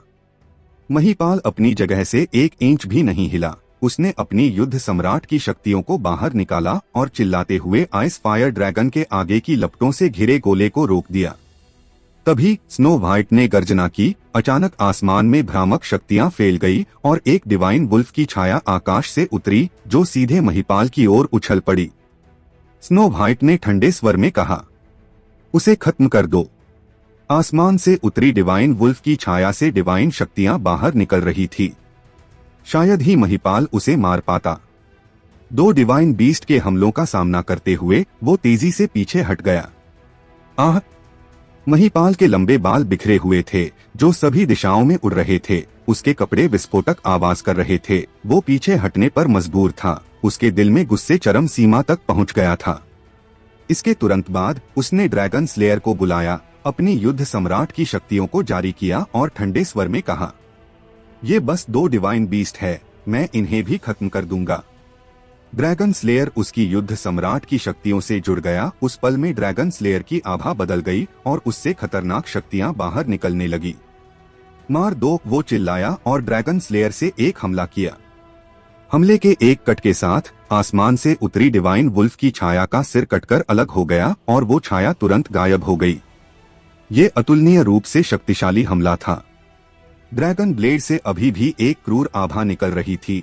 ड्रैगन स्लेयर एक जानलेवा हथियार था। इसका उपयोग मुख्य रूप से मारने के लिए किया जाता था। हत्या करना उसका भाग्य था। जाहिर है महिपाल ने उसे आर्यन से बेहतर ढंग से समझा था। उसने ड्रैगन स्लेयर को समझने के लिए लगभग 100 साल बिताए थे और वो ड्रैगन स्लेयर की असली शक्तियों को मुक्त करना जानता था। इस बीच उसे यह भी पता था कि सिंह परिवार के पूर्वज कैसे ड्रैगन स्लेयर का इस्तेमाल करते थे। डिवाइन ब्लेड की शक्तियां वास्तव में बहुत ज्यादा खतरनाक थी। आर्यन हैरान रह गया। कितनी मजबूत शक्तिशाली ब्लेड शक्तियां! वो इतनी खतरनाक ब्लेड शक्तियां जारी नहीं कर सकता था। महिपाल बुरी तरह हंसा और बोला, ये ड्रैगन स्लेयर की असली शक्तियां हैं बच्चे। क्या तुम्हें लगता है कि तुम इन शक्तियों को जारी कर सकते हो? ड्रैगन स्लेयर तुम्हारे हाथों में केवल एक साधारण ब्लेड है। तुम उसकी 1% शक्ति को भी जारी नहीं कर सकते। तुम्हारा भाग्य केवल मेरे हाथों से मरना लिखा, जिसे कोई नहीं बदल सकता। हा हा हा। महिपाल ने पहले आइस फायर ड्रैगन की डिवाइन आग की लपटों से घिरे गोले को रोक दिया और फिर ड्रैगन स्लेयर की मदद से डिवाइन वुल्फ की छाया को नष्ट कर दिया। उसकी शक्तियां वास्तव में चौंकाने वाली थी। यह कुछ ऐसा था जो आर्यन बिल्कुल नहीं कर सकता था। उसे ड्रैगन स्लेयर को मिले हुए केवल 1 साल का वक्त हुआ था। उसकी साल भर की समझ महिपाल की 100 साल की समझ के आगे कुछ भी नहीं थी। इसके अलावा आप जितने मजबूत होंगे, ड्रैगन स्लेयर भी उतना ही मजबूत होगा। आप जितने अधिक निडर होंगे, ड्रैगन स्लेयर उतना ही अधिक क्रूर होगा। मास्टर, इतनी दूरी काफी है, आइस फायर ड्रैगन ने उसे अचानक याद दिलाया। ठीक है फिर, आर्यन गुस्से में आ गया और चिल्लाया। जुड़वा हमला तकनीक का पहला पड़ाव 9 स्वर्गीय फायर। इसके तुरंत बाद उनके दिल जुड़ गए और उनका दिमाग एक हो गया। आसमान में घने बादल छा गए। बादलों ने घूमना जारी रखा और स्वर्ग की 9 परतों की रोशनी ने आइस फायर ड्रैगन के शरीर को भर दिया। आइस फायर, अभी खत्म कर दो। आर्यन और आइस फायर ड्रैगन पहले इस तकनीक को अच्छे से जारी नहीं कर पाते थे। हालांकि जैसे जैसे वो एक दूसरे को अच्छे से समझते गए, वो इसे विकसित करने में कामयाब रहे थे और अब वो इसका पहला पड़ाव 9 स्वर्गीय फायर को जारी कर सकते थे।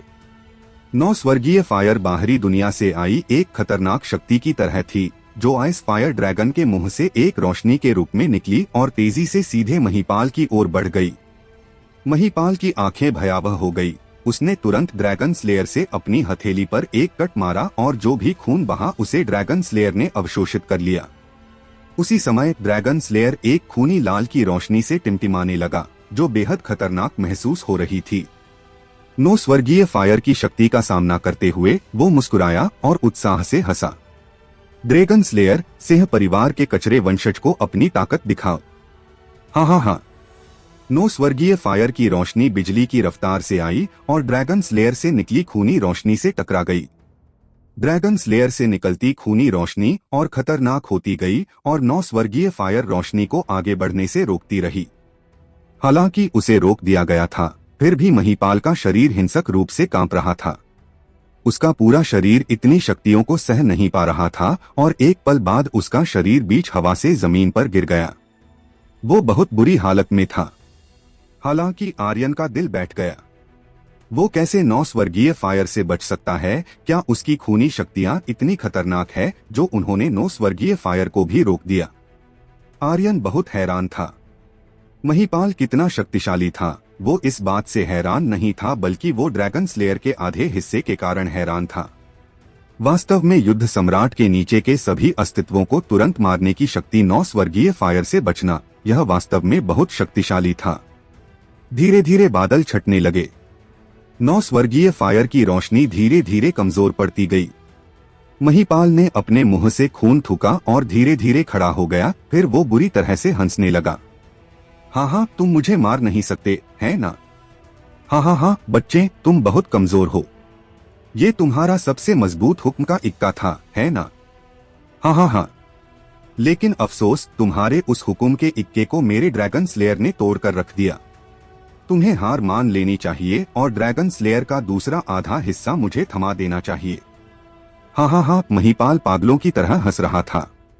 उसका चेहरा बहुत ज्यादा क्रूर था। उसकी आंखें पूरी लाल थी, जैसे उनसे खून टपकने वाला हो। उसके हाथ में ड्रैगन स्लेयर और भी ज्यादा पागलपन से कांपने लगा। उसका दिल ड्रैगन स्लेयर के आधे हिस्से द्वारा नियंत्रित होने वाला था। आर्यन एक ठंडी मुस्कान के साथ मुस्कुराया। महिपाल, क्या तुम्हें सच में लगता है कि मेरे पास तुमसे निपटने का कोई तरीका नहीं है? अब मेरी बारी है। अब तुम्हारे पास कोई हुक्म का इक्का नहीं है। बच्चे, तुम्हें हार मान लेनी चाहिए। तुम मेरा कुछ नहीं बिगाड़ सकते। मैं तुम्हें, तुम्हारे चाचा, तुम्हारे दादा, शाही मंदिर के बाहर खड़ी सिंह सेना, सबको मार दूंगा। आह! महिपाल चिल्लाया। उसकी आंखें खून से लाल हो गईं। वो पूरी तरह से मंत्रमुग्ध हो गया। उसका मन भी ड्रैगन स्लेयर के कब्जे में था। महिपाल का दिमाग पूरी तरह से ड्रैगन स्लेयर के अधूरे हिस्से के काबू में हो गया था। ड्रैगन स्लेयर की हत्या का इरादा पूरी तरह से विस्फोट हो गया। यहाँ तक कि आर्यन के हाथों में ड्रैगन स्लेयर का ऊपरी आधा हिस्सा भी कांप रहा था। ऐसा लग रहा था कि वो डर गया था, लेकिन ऐसा भी लग रहा था कि वो उससे कमजोर नहीं पड़ना चाहता था और मारना चाहता था। महिपाल ने एक कदम आगे बढ़ाया और उसके शरीर से एक खूनी रोशनी आसमान में उड़ गई। फिर उस खूनी रोशनी ने एक शैतान का रूप धारण किया, जो महिपाल की छाया की तरह लग रही थी। आर्यन, सावधान रहो, वो बहुत खतरनाक है। नंदीश और वजरनाथ सिंह ने जमीन से उठने की कोशिश करते हुए चिल्लाया। आर्यन उस खूनी लाल शैतानी छाया को देखकर हल्के से मुस्कुराया और एक ठंडी हंसी के साथ बोला, क्या तुम्हें सच में लगता है कि मैं तुम्हें नहीं मार पाऊंगा? महिपाल भी उसका मजाक उड़ाते हुए हंसा। हाँ हाँ हाँ, तुम अब कुछ नहीं कर सकते। तुम्हें मरने से कोई नहीं बचा सकता है, यही तुम्हारा भाग्य है। उसी समय आइस फायर ने गंभीरता से कहा, मास्टर, मैं अभी भी एक और जुड़वा हमला कर सकता हूँ और उस पर नौ स्वर्गीय फायर की रोशनी का एक और वार कर सकता हूँ। मुझे विश्वास नहीं है कि मैं उसे मार नहीं सकता। आइस फायर ड्रैगन की नौ स्वर्गीय फायर रोशनी उसका सबसे खतरनाक हमला थी और साथ ही यह उसकी वर्तमान शक्तियों के साथ अंतिम सीमा भी थी। अगर वो इसे फिर से जारी करता है तो वो केवल अपनी जीवन शक्ति को खत्म करेगा। ये निश्चित रूप से उसकी भविष्य की शक्तियों में बाधा डालेगा और वो हमेशा के लिए 5वें स्तर पर भी रह सकता है। अचानक स्नो वाइट का शरीर बदल गया और सीधे 2 मीटर से अधिक लंबा हो गया। उसके शरीर से निकलने वाली डिवाइन शक्तियां और भी उग्र हो गई। फिर उसने चिल्लाते हुए कहा, मैं वास्तव में खुश नहीं हूँ मास्टर, मैं उसे मारना चाहता हूँ। आर्यन ने स्नो वाइट को पीछे खींचा और कहा, तुम दोनों वापस सिस्टम स्पेस में जाओ।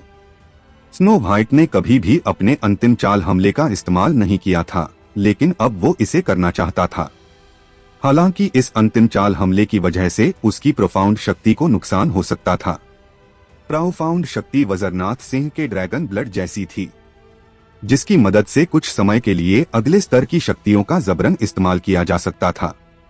लेकिन एक बार उसका असर खत्म होने के बाद उसका शरीर गंभीर रूप से घायल हो जाएगा और फिर उसकी शक्तियां कभी भी नहीं बढ़ पाएंगी।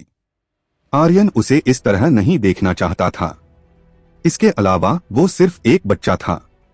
स्नो वाइट की शक्तियां अभी भी केवल लेवल 3 डिवाइन स्तर पर थी। आइस फायर की लेवल 5 डिवाइन स्तर की शक्तियों की तुलना में उसका स्तर बहुत कम था।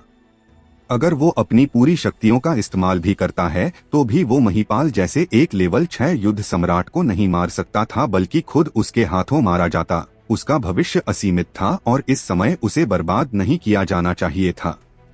मास्टर, हम अभी उसे मार सकते हैं।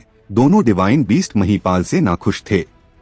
आर्यन ने उनकी कोई बात नहीं सुनी और गहरी आवाज में चिल्लाते हुए कहा, वापस जाओ, मैं उसे खुद संभाल लूंगा। उनके जाने का इंतजार किए बिना आर्यन ने जबरदस्ती उन्हें काबू किया और वापस सिस्टम स्पेस में भेज दिया। उसी समय एक विचार के साथ आर्यन ने सॉल योद्धाओं से कहा, जो अभी भी रो रहे थे, क्या तुम नहीं चाहते थे कि मैं तुम्हें जाने दूं? क्या तुम शाही परिवार के लोगों से नफरत नहीं करते? अब मेरे लिए उसे मार डालो और मैं तुम्हें यह जगह छोड़ने दूंगा। जैसे ही उसकी आवाज फीकी पड़ी, सभी सॉल योद्धा बाहर निकल गए और एक विशाल जाल गठन को तुरंत स्थापित कर दिया और उसी समय एक अदृश्य शक्ति ने आर्यन को गठन से बाहर खींच लिया। 1 सेकेंड के 10वें हिस्से से भी कम समय में महिपाल और उसकी खूनी छाया को सॉल योद्धाओं द्वारा बनाए गए गठन में फंसा दिया गया था। यह गठन अपरिहार्य जाल गठन की तरह ही था, हालांकि यह उससे थोड़ा कमजोर था। गठन के अंदर सॉल योद्धाओं को अपने चारों ओर देखते हुए महिपाल बुरी तरह से चिल्लाया, आर्यन कुत्ते, तुम इन सॉल योद्धाओं को कैसे काबू कर सकते हो? और तुम सभी, क्या तुम विद्रोह करना चाहते हो? उसने उंगली से सॉल योद्धाओं की ओर इशारा किया। तुम सिर्फ शाही परिवार के गुलाम हो। आर्यन ने गठन के बाहर से चिल्लाते हुए कहा, मार डालो, मार दो, मार दो।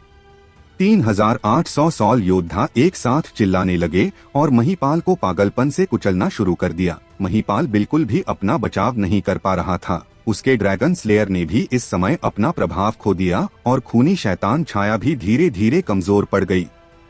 ऐसा लग रहा था जैसे वो जल्द मिट जाएगी।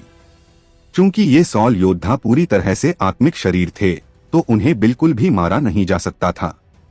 किसी भी तरह की शक्ति और हमला उनके खिलाफ बेकार थे। आर्यन जल्दी से अपने दादाजी के पास भागा, उसे कुछ पिल्स दी और कहा, दादाजी, क्या आप ठीक हैं?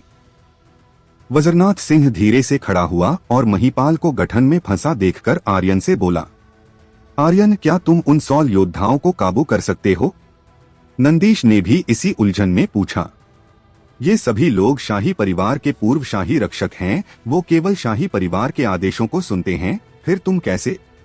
आर्यन ने मुस्कुराते हुए कहा, मैंने गठन को तोड़ दिया था और इन सभी सॉल योद्धाओं ने मेरी बात सुनी।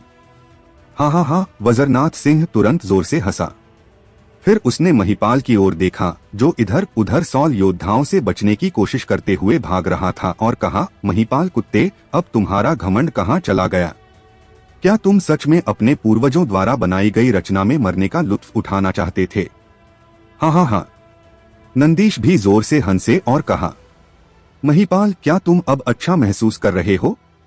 इस वक्त महिपाल बहुत बुरी हालत में था। भले वो एक युद्ध सम्राट था, भले ही वो फायर ग्लास शहर का कर्ता धर्ता था, फिर भी वो उस गठन और उन सॉल योद्धाओं का सामना नहीं कर पा रहा था। इसके अलावा यह अपरिहार्य जाल सामरिक गठन नहीं था, बल्कि इसे सॉल योद्धाओं द्वारा बनाया गया था। वो इससे बाहर निकलने का कोई तरीका नहीं जानता था। शुरू में उसने आर्यन के गठन में फंसे होने का लुत्फ उठाया गया, लेकिन अब उसकी बारी थी। अपरिहार्य जाल सामरिक गठन का मूल भूमिगत ड्रैगन नस और उसका सिर था, लेकिन इस गठन का मूल कहाँ था, उसे कुछ भी पता नहीं था। महिपाल का पूरा शरीर घावों से भर चुका था, उसके सिर के ऊपर लगातार चमकीले लाल नंबर तैर रहे थे और 30 लाख से अधिक एचपी तेजी से कम हो रही थी। यह कहना गलत नहीं होगा कि इन सॉल योद्धाओं द्वारा बनाया गया जाल गठन बहुत शक्तिशाली था। वो वास्तव में पूरी तरह से अजेय अस्तित्व थे। शाही परिवार के प्रति अपनी नाराजगी को जोड़ते हुए वो और भी अधिक उग्र हो गए। हर एक सॉल योद्धा ने अपनी पूरी ताकत का इस्तेमाल किया। बेशक जब तक कोई स्पिरिट बॉडी अटैक तकनीक को नहीं जानता था, इन सॉल योद्धाओं को मारना लगभग नामुमकिन था। आर्यन अब थोड़ा दुखी महसूस कर रहा था। उसका मन बिल्कुल भी उन्हें रिहा करने का नहीं था। वो वास्तव में घाटे में था। आधा घंटा बीत गया। महिपाल के सिर के ऊपर का नंबर लगभग 1 लाख अंक तक गिर गया। 30 लाख एचपी लगभग खत्म होने वाली है। आर्यन की नजर तनावपूर्ण हो गई। उसने स्नो व्हाइट को बाहर बुलाया और कहा, दादाजी और चाचा जी को बाहर ले जाओ। दादाजी, चाचा जी, आप लोग पहले चले जाएं, उसने उनसे थोड़ी चिंता के साथ कहा। उसकी इस चिंता का कारण महिपाल की युद्ध सम्राट स्तर की शक्तियां थी। वो एक लेवल 6 का युद्ध सम्राट था, जो फायर ग्लास शहर में सबसे अधिक थी। भले ही वो अपनी आखिरी सांस क्यों ना गिन रहा हो, फिर भी वो हारी हुई बाजी को पलट सकता था और आर्यन ऐसा बिल्कुल नहीं चाहता था। वज्रनाथ सिंह ने आर्यन की ओर देखा और कहा, बेटा अपना ध्यान रखना। नंदीश वहां रहना चाहता था, लेकिन वज्रनाथ सिंह ने उसे रहने नहीं दिया। वज्रनाथ सिंह अपने दिल में जानता था कि आर्यन नहीं चाहता था कि वो जोखिम लें और आर्यन के भी अपने रहस्य थे। 1 साल में इस हद तक बढ़ने के लिए उसके पास जरूर अपने कोई रास्ते होंगे। कोई रहस्य था जो केवल आर्यन का रहस्य था। आर्यन ने उनके पास से जाते हुए स्नो व्हाइट से कहा, दादाजी और चाचा जी को ले जाओ। स्नो व्हाइट ने जोर से कहा, मास्टर सावधान रहना। उनके जाने के बाद आर्यन गठन में अंदर गया और सॉल योद्धाओं से बोला, तुम सब पीछे हट जाओ, अब मेरी बारी है। 3800 सॉल योद्धा बिना कुछ कहें तुरंत पीछे हट गए। आर्यन धीरे धीरे महिपाल के पास गया और मुस्कुराते हुए बोला, क्या तुम्हें मजा आया? महिपाल का पूरा शरीर खून से लथपथ था और उसकी आंखें आर्यन को देखते ही आग उगलने लगी और वो चिल्लाते हुए बोला, कमीने, मैं तुम्हें मार दूंगा। फिर वो अचानक उठा और आर्यन की ओर भागा। आर्यन के हाथों में ड्रैगन स्लेयर हिलने लगा और उससे खतरनाक शक्तियां बाहर निकलने लगी। इसके अलावा उसके द्वारा अवशोषित की गई पहाड़ी शैतान और डिवाइन बाघ की शक्तियां भी तेजी से बहने लगी। आर्यन की आंखें काली हो गईं और उसका मन ड्रैगन स्लेयर के शरीर में मिलने लगा और इसके तुरंत बाद उसका शरीर भी ड्रैगन स्लेयर की खूनी रोशनी से चमकने लगा। वो दोनों एक हो चुके थे। आर्यन ने अपने दिल में ड्रैगन स्लेयर से कहा, मुझे पता है कि तुम मुझे सुन सकते हो। मुझे यह भी पता है कि तुम अपने दूसरे आधे हिस्से को ढूंढना चाहते हो। अब मैं खुद को तुम्हें सौंप रहा हूँ। तुम जो चाहते हो, शक्ति, गति, तकनीक चुन सकते हो। मैं तुम्हें हर चीज दूंगा, लेकिन मैं चाहता हूँ कि तुम उसे एक कट में मार दो। इतना बोलने के बाद आर्यन ने खुद को ड्रैगन स्लेयर को सौंप दिया। उसी समय आर्यन के शरीर से 80,000 ट्रयू एनर्जी पॉइंट्स तुरंत गायब हो गए और उसी समय आर्यन अपने दिल में चिल्लाया, सोलस्टम तकनीक। कुछ विस्फोटक आवाजों के साथ उसके शरीर में सभी विशेषताएं दोहरी हो गई और उसकी शक्तियां दोगुनी हो गई। ड्रैगन स्लेयर जोर जोर से थरथराने लगा। खूनी रोशनी ने आर्यन के शरीर पर एक पतली लाल परत चढ़ा दी और उसका शरीर हवा में उड़ने लगा। तभी ड्रैगन स्लेयर ब्लेड से एक उग्र ड्रैगन गर्जना करते हुए बाहर निकला, जो दहाड़ते हुए सीधे आसमान में उड़ गया। यह एक असली दिव्य ड्रैगन था, जो आइस फायर की तरह 2 पंखों वाला ड्रैगन नहीं था, बल्कि प्राचीन समय का एक दिव्य ड्रैगन था। वो गुस्से में गर्जना करते हुए आसमान में गरजने लगा। तुरंत वो आकाश से उतरा और ड्रैगन स्लेयर ब्लेड में घुस गया। उसी पल एक इंसानी आकृति ने आर्यन के दिमाग में प्रवेश किया और उसका शरीर बिजली की रफ्तार से तुरंत महिपाल के पास से गुजरा। आर्यन के हाथों में ड्रैगन स्लेयर की नोक पर एक खून की बूंद थी और वो वहां चुपचाप खड़ा था। और उसी समय आर्यन ने ड्रैगन स्लेयर की शक्ति को महसूस किया। ड्रैगन स्लेयर, जो एक दिव्य ड्रैगन के रक्त के सार से बना था, उसकी वास्तविक शक्ति ब्लेड नहीं थी और न ही वो एक दिव्य ड्रैगन की शक्ति थी, बल्कि एक ड्रैगन गॉड की शक्ति थी। जो आकृति अभी उसके दिमाग में घुसी थी वो ड्रैगन गॉड था। आर्यन वहां चुपचाप खड़ा रहा और उदासीनता से कहा, ड्रैगन स्लेयर की वास्तविक शक्ति आपकी अपनी शक्ति से नहीं, बल्कि ड्रैगन स्लेयर की खुद की शक्ति से सक्रिय होती है। यही उसकी सबसे मजबूत ताकत है। जबरन अपनी शक्तियों से इसे सक्रिय करने से यह आप पर हावी हो सकता है। महिपाल, तुम 100 साल में भी इसे नहीं समझ पाए। महिपाल के मुंह से ताजा खून निकला और उसके सिर के ऊपर एक चमकीला लाल नंबर तैर रहा था। -9,99,999 इंच। 9,99,000 का नुकसान। यह ड्रैगन गॉड की शक्ति थी। यही ड्रैगन गॉड की वास्तविक शक्ति थी, वो शक्ति जो वास्तव में ड्रैगन स्लेयर की थी। महिपाल ने धीरे धीरे पीछे मुड़कर आर्यन की ओर देखा। उसकी आंखें भय से भर गईं और धीरे धीरे उसके पूरे शरीर पर एक बर्फीली ठंडी आभा छा गई। नहीं नहीं, असंभव, मैं नहीं। आर्यन, तुम्हें मरने में ज्यादा वक्त नहीं लगेगा, बस तुम इंतजार करो। तुम्हें रक्त शोधन संप्रदाय इतनी आसानी से नहीं जाने देगा। वो तुम्हें जाने नहीं देंगे, तुम्हें जाने नहीं देंगे। बूम! उसका शरीर फट गया और एक खून से लथपथ धुंध में बदल गया।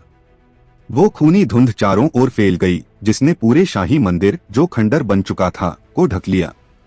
यही वो समय था जब सॉल योद्धा जय जयकार करने लगे। आखिरकार उनके दिलों का गुस्सा शांत हो गया था।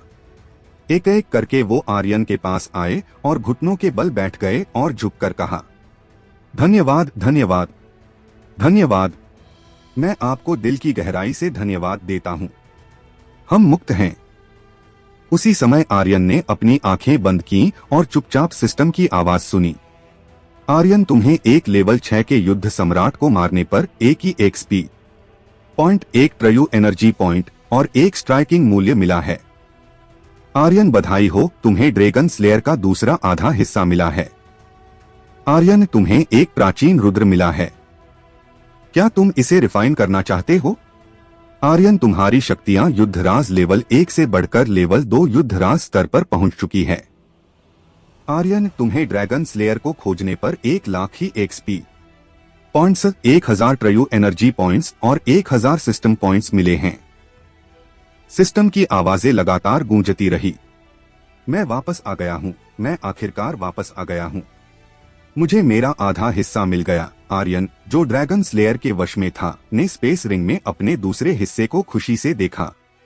फिर ड्रैगन स्लेयर धीरे धीरे शांत हो गया और आर्यन ने वापस अपने शरीर पर काबू पा लिया। उसे भी ड्रैगन स्लेयर के अधूरे हिस्से को देखकर खुशी महसूस हुई। कोई फर्क नहीं पड़ता, अब जब यह मिल गया था तो यह केवल उसकी मरम्मत का मामला था। जब उसकी मरम्मत की जाएगी, ड्रैगन स्लेयर का मिशन पूरा हो जाएगा। हालांकि आर्यन ने महसूस किया कि यह अफसोस की बात है कि उसके पास स्ट्राइकिंग मूल्य नहीं था, वरना एक लेवल 6 के युद्ध सम्राट को मारने पर उसे बहुत सी अच्छी चीजें मिल सकती थी। फिर उसने उस चीज को देखा जो उसे अभी मिली थी। वस्तु, प्राचीन रुद्र स्तर प्रभाव। वर्णन, स्वर्गीय शक्तियों से भी अधिक खतरनाक शक्ति। यह शक्ति प्राचीन समय का एक स्पिरिचुअल गोला है।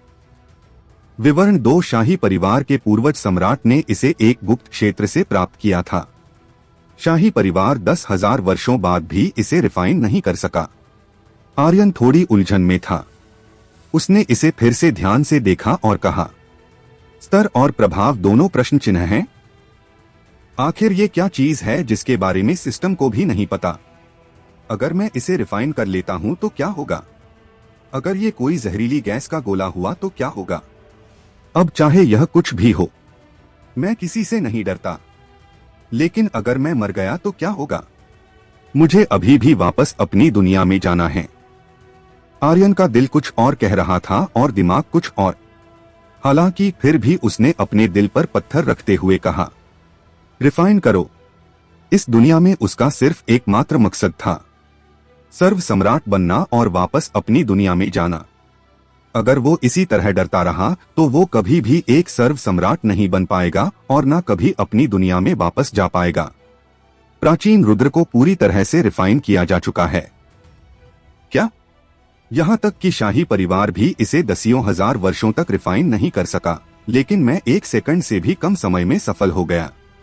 मुझे लगता है कि मेरी जन्मजात प्रतिभा और क्षमता सभी गॉड समान है ना? हाँ हाँ हाँ, आर्यन अपने दिल में हंसते हुए बोला। पहली बार जब उसने प्राचीन रुद्र को देखा था तो उसे उसमें बहुत ज्यादा ताकतवर शक्तियां महसूस हुई थी। यही कारण था कि उसने इसे रिफाइन करने के खतरे को नजरअंदाज कर दिया था। दरअसल उसे अपने दिल पर कोई भरोसा नहीं था। यह वास्तव में क्या था? तभी एक जोर की आवाज आई। यह आवाज आर्यन की चेतना के समुद्र से आ रही थी। उसके बाद उसका पेट उभरने लगा और उसकी टूटी हुई पंसलियां दर्द करने लगी। ऐसा लग रहा था जैसे उसका पेट फटने वाला हो। दर्द अतुलनीय था। भाड़ में जाओ, ये वास्तव में जहर है, आर्यन जोर से कराहते हुए बोला और अपने आप में सोचा, यह वास्तव में मुझे मार रहा है। किसी और चीज की परवाह किए बिना आर्यन ने सबसे पहले कुछ जहर को खत्म करने वाली गोलियां खाई। गोली उसके शरीर में गई लेकिन उसका कुछ असर नहीं हुआ। यह गहरे समुद्र में एक सुई चुभोने जैसा था। फिर उसने मुट्ठी भर उच्च स्तर की हीलिंग पिल निकाली और जल्दी से उन्हें निगल लिया, लेकिन यह अभी भी बेकार था और उसकी ट्रयू एनर्जी तेजी से कम हो रही थी। लेवल बढ़ने के बाद उसके ट्रयू एनर्जी पॉइंट्स पहले ही 2,30,000 अंक तक पहुंच गए थे जब उसने महिपाल को मारा था, लेकिन अब उसके पास केवल 1,00,000 ट्रयू एनर्जी पॉइंट्स बचे थे, जो अभी भी हर कुछ सेकंड में बिना रुके लगातार कम हो रहे थे। ये ऐसा था जैसे सैकड़ों डिवाइन स्टेज की तकनीकों को एक समय में जारी किया गया हो। सबसे महत्वपूर्ण बात तो यह थी कि यह कैसे खत्म हो रहे थे, आर्यन को कुछ अंदाजा नहीं था। ट्रयू एनर्जी के बिना आर्यन कुछ भी नहीं था। फिर उसने तुरंत ड्रैगन स्पिरिट पिल निकाली और बिना किसी चीज की परवाह किए उसने 100 से भी अधिक ड्रैगन स्पिरिट पिल्स को एक साथ निगल लिया। तुरंत इन ड्रैगन स्पिरिट पिल्स की वजह से उसे कुल 2,00,000 ट्रयू एनर्जी पॉइंट्स मिले। हालांकि ये अभी भी बेकार था। चेतना के समुद्र से तेज आवाजें निकलती रहीं और पंसलियां टूटकर धीरे धीरे बिखरती रही। अचानक सिस्टम की आवाज गूंजी, प्राचीन रुद्र सक्रिय हो चुका है। सिस्टम की इस आवाज से उसे थोड़ी राहत मिली और उसने अपने दिल में प्रार्थना की और कहा, लगता है यह कुछ अच्छी होगी। हे प्रभु, अब आगे कुछ बेकार नहीं होना चाहिए। अचानक ट्रयू एनर्जी के लगभग 5,00,000 पॉइंट्स गायब हो गए। क्या बकवास चल रहा है? क्या इससे भी बुरा कुछ था? आर्यन अब अफसोस से भर गया। उसने सोचा कि उसे लालच में नहीं आना चाहिए था। उसे उस प्राचीन रुद्र को रिफाइन नहीं करना चाहिए था। लेकिन उसे कैसे पता चलता कि वो जिन शक्तियों को स्वर्गीय शक्तियों से भी शक्तिशाली समझ रहा था इतनी खतरनाक होंगी। वो खुद को कोसने लगा कि उसने क्यों ध्यान नहीं दिया कि जिस चीज को शाही परिवार के पूर्वज हजारों साल से रिफाइन नहीं कर सके, वो उसे एक पल में रिफाइन कैसे कर सकता था। अब उसे ऐसा लग रहा था जैसे सिस्टम ने उसे फंसाने के लिए एक गड्ढा खोदा हो। उसके साथ घोटाला किया गया था। थंडर बेल तोड़ दी गई है और उसे खा लिया गया है। मैं सिस्टम तुम्हें खत्म कर दूंगा। अपनी बहन को खा लो। क्या तुम्हें लगता है कि मेरे लिए एक डिवाइन स्टेज हथियार को पाना इतना आसान था? उसने न केवल मेरे ट्रयू एनर्जी पॉइंट्स को खा लिया, बल्कि उसने मेरी डिवाइन बेल को भी खा लिया। धिक्कार है, धिक्कार है, धिक्कार है, धिक्कार है, धिक्कार है, धिक्कार है, धिक्कार है। आर्यन ने उसे बुरी तरह से कोसा, लेकिन इससे पहले कि उसका कोसना खत्म हो पाता, सिस्टम की आवाज फिर से आई, आसमानी कवच को तोड़ दिया गया है और खा लिया गया है। सिस्टम, क्या तुम कोई गर्भवती महिला हो जो मन में आए खाई जा रही हो? अगर तुम्हारे अंदर हिम्मत है तो एक बार फिर से कुछ खा कर दिखाओ, मैं सच में तुम्हें खत्म कर दूंगा। आर्यन चिल्लाया, मानो वो पागल हो गया था। आसपास के 100 योद्धा और भी अधिक उलझन में थे। वो सब सोच रहे थे कि क्या यह लड़का बीमार है। आसमानी पंखों को तोड़ दिया गया है और खा लिया गया है। धिक्कार है, तुम में हिम्मत है। आर्यन रोने ही वाला था और कहने लगा, सिस्टम, तुम्हारी आवाज मेरी पहले की दुनिया की अमायरा से मिलती है। वो मेरी मास्टर की तरह थी और तुम भी मेरी मास्टर जैसी हो। तो मैं तुमसे विनती करता हूँ, ऐसा मत करो। ऐसा मत करो, मेरे पास केवल कुछ अच्छी चीजें हैं। अगर तुम उन सभी को निगल जाओगी तो मैं भविष्य में कैसे वापस अपनी दुनिया में जाऊंगा? मैं तुमसे विनती करता हूँ। आसमानी जूतों तोड़ दिया गया है और खा लिया गया है। आर्यन के शरीर से एक और होली स्टेज की चीज गायब हो गई। उसे बिल्कुल भी अच्छा नहीं लग रहा था। आह, तुम बेकार सिस्टम, मुझे धोखा दे रही हो। अगर तुम्हारे अंदर हिम्मत है तो बाहर निकलो, अभी बाहर आओ। मैं तुमसे मरते दम तक लड़ूंगा। जब तक हम में से एक मर नहीं जाता तब तक मैं चैन से नहीं बैठूंगा। आर्यन पागल होने वाला था। उसकी एक डिवाइन स्टेज और 3 होली स्टेज की चीजें पल भर में गायब हो गई थी। उसे लगभग दिल का दौरा पड़ने वाला था। यह सब चीजें उसे बहुत मुश्किल से मिली थी। उसे नहीं पता था कि अब वो उनको वापस हासिल कर पाएगा या नहीं। आसमानी स्वॉर्ड को तोड़ दिया गया है और खा लिया गया है। वो भी चली गई। सब कुछ खत्म हो गया है। यहां तक कि सभी आसमानी चीजें चली गई है। यह एक दिन से भी कम समय में चला गया। बोलते हुए आर्यन जमीन पर बैठ गया। उसकी आंखें बेजान थीं और वो बुरे मूड में था।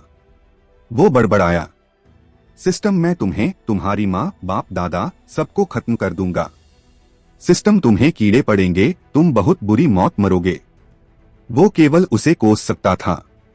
वो कुछ भी नहीं कर पा रहा था। वो पूरी तरह से विरोध करने में असमर्थ था।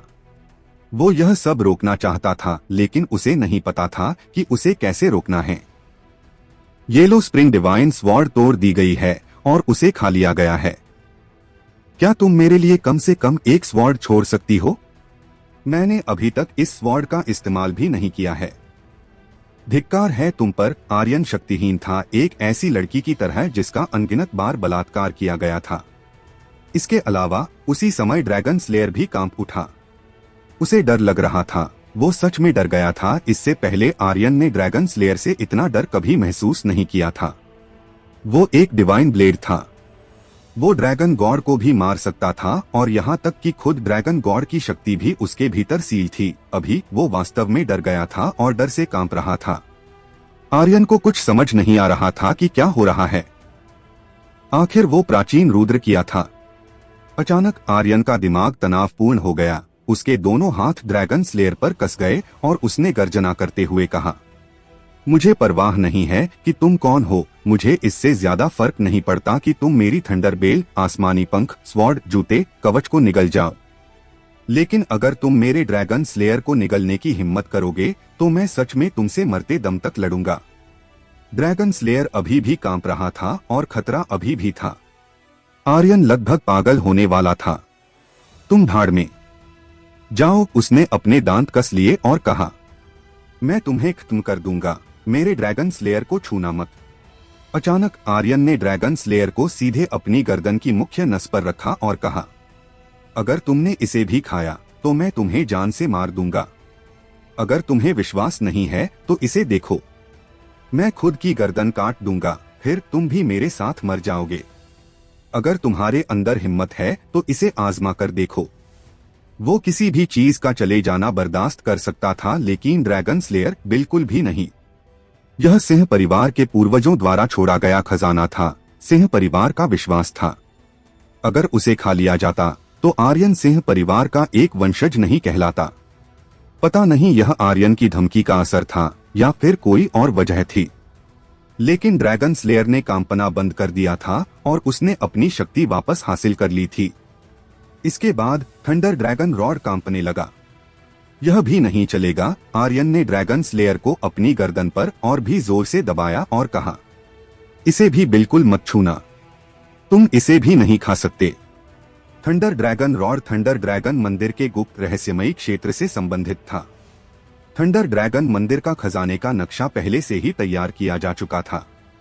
थंडर ड्रैगन रॉड एक मिशन आइटम था और आर्यन ने अनुमान लगाया कि ये थंडर ड्रैगन मंदिर को खोलने की चाबी हो सकती थी। सबसे जरूरी बात, थंडर ड्रैगन रॉड एक सुप्रीम स्टेज हथियार था और इसमें थंडर ड्रैगन की शक्तियां थी। वो एक शक्तिशाली चीज थी और वो इसे भी खाने नहीं दे सकता था। अंत में माना जा सकता है कि थंडर ड्रैगन रॉड को बचा लिया गया था, लेकिन आर्यन के स्पेस रिंग में बची हुई सभी गोलियों को साफ कर दिया गया था। और पहले मिलने वाली सभी चीजों को भी साफ कर दिया गया था। किंग कांग शील्ड, अर्थ ड्रैगन आर्मर और वीरान ब्लेड सभी को निगल लिया गया था। यह सच था कि तकनीकों को खाया नहीं जा सकता था, वरना उसे पूरी उम्मीद थी कि उन सभी डिवाइन लेवल तकनीकों को भी खा लिया जाता। अब आर्यन के पास ड्रैगन स्लेयर और थंडर ड्रैगन रॉड के अलावा कुछ नहीं था। नग्न एक अभी अभी पैदा हुए नग्न बच्चे की तरह, जिसके पास एक सफेद कपड़े के सिवा कुछ नहीं होता था। आर्यन प्राचीन रुद्र को रिफाइन करना चाहता था, इस उम्मीद में कि उसे कुछ स्वर्गीय शक्ति से ताकतवर कोई शक्ति हासिल होगी। किसने सोचा होगा कि वो एक रात बिन पंखों के एक नग्न पंछी की तरह हो जाएगा। यह एहसास बहुत कड़वा था। वो वास्तव में रोना चाहता था।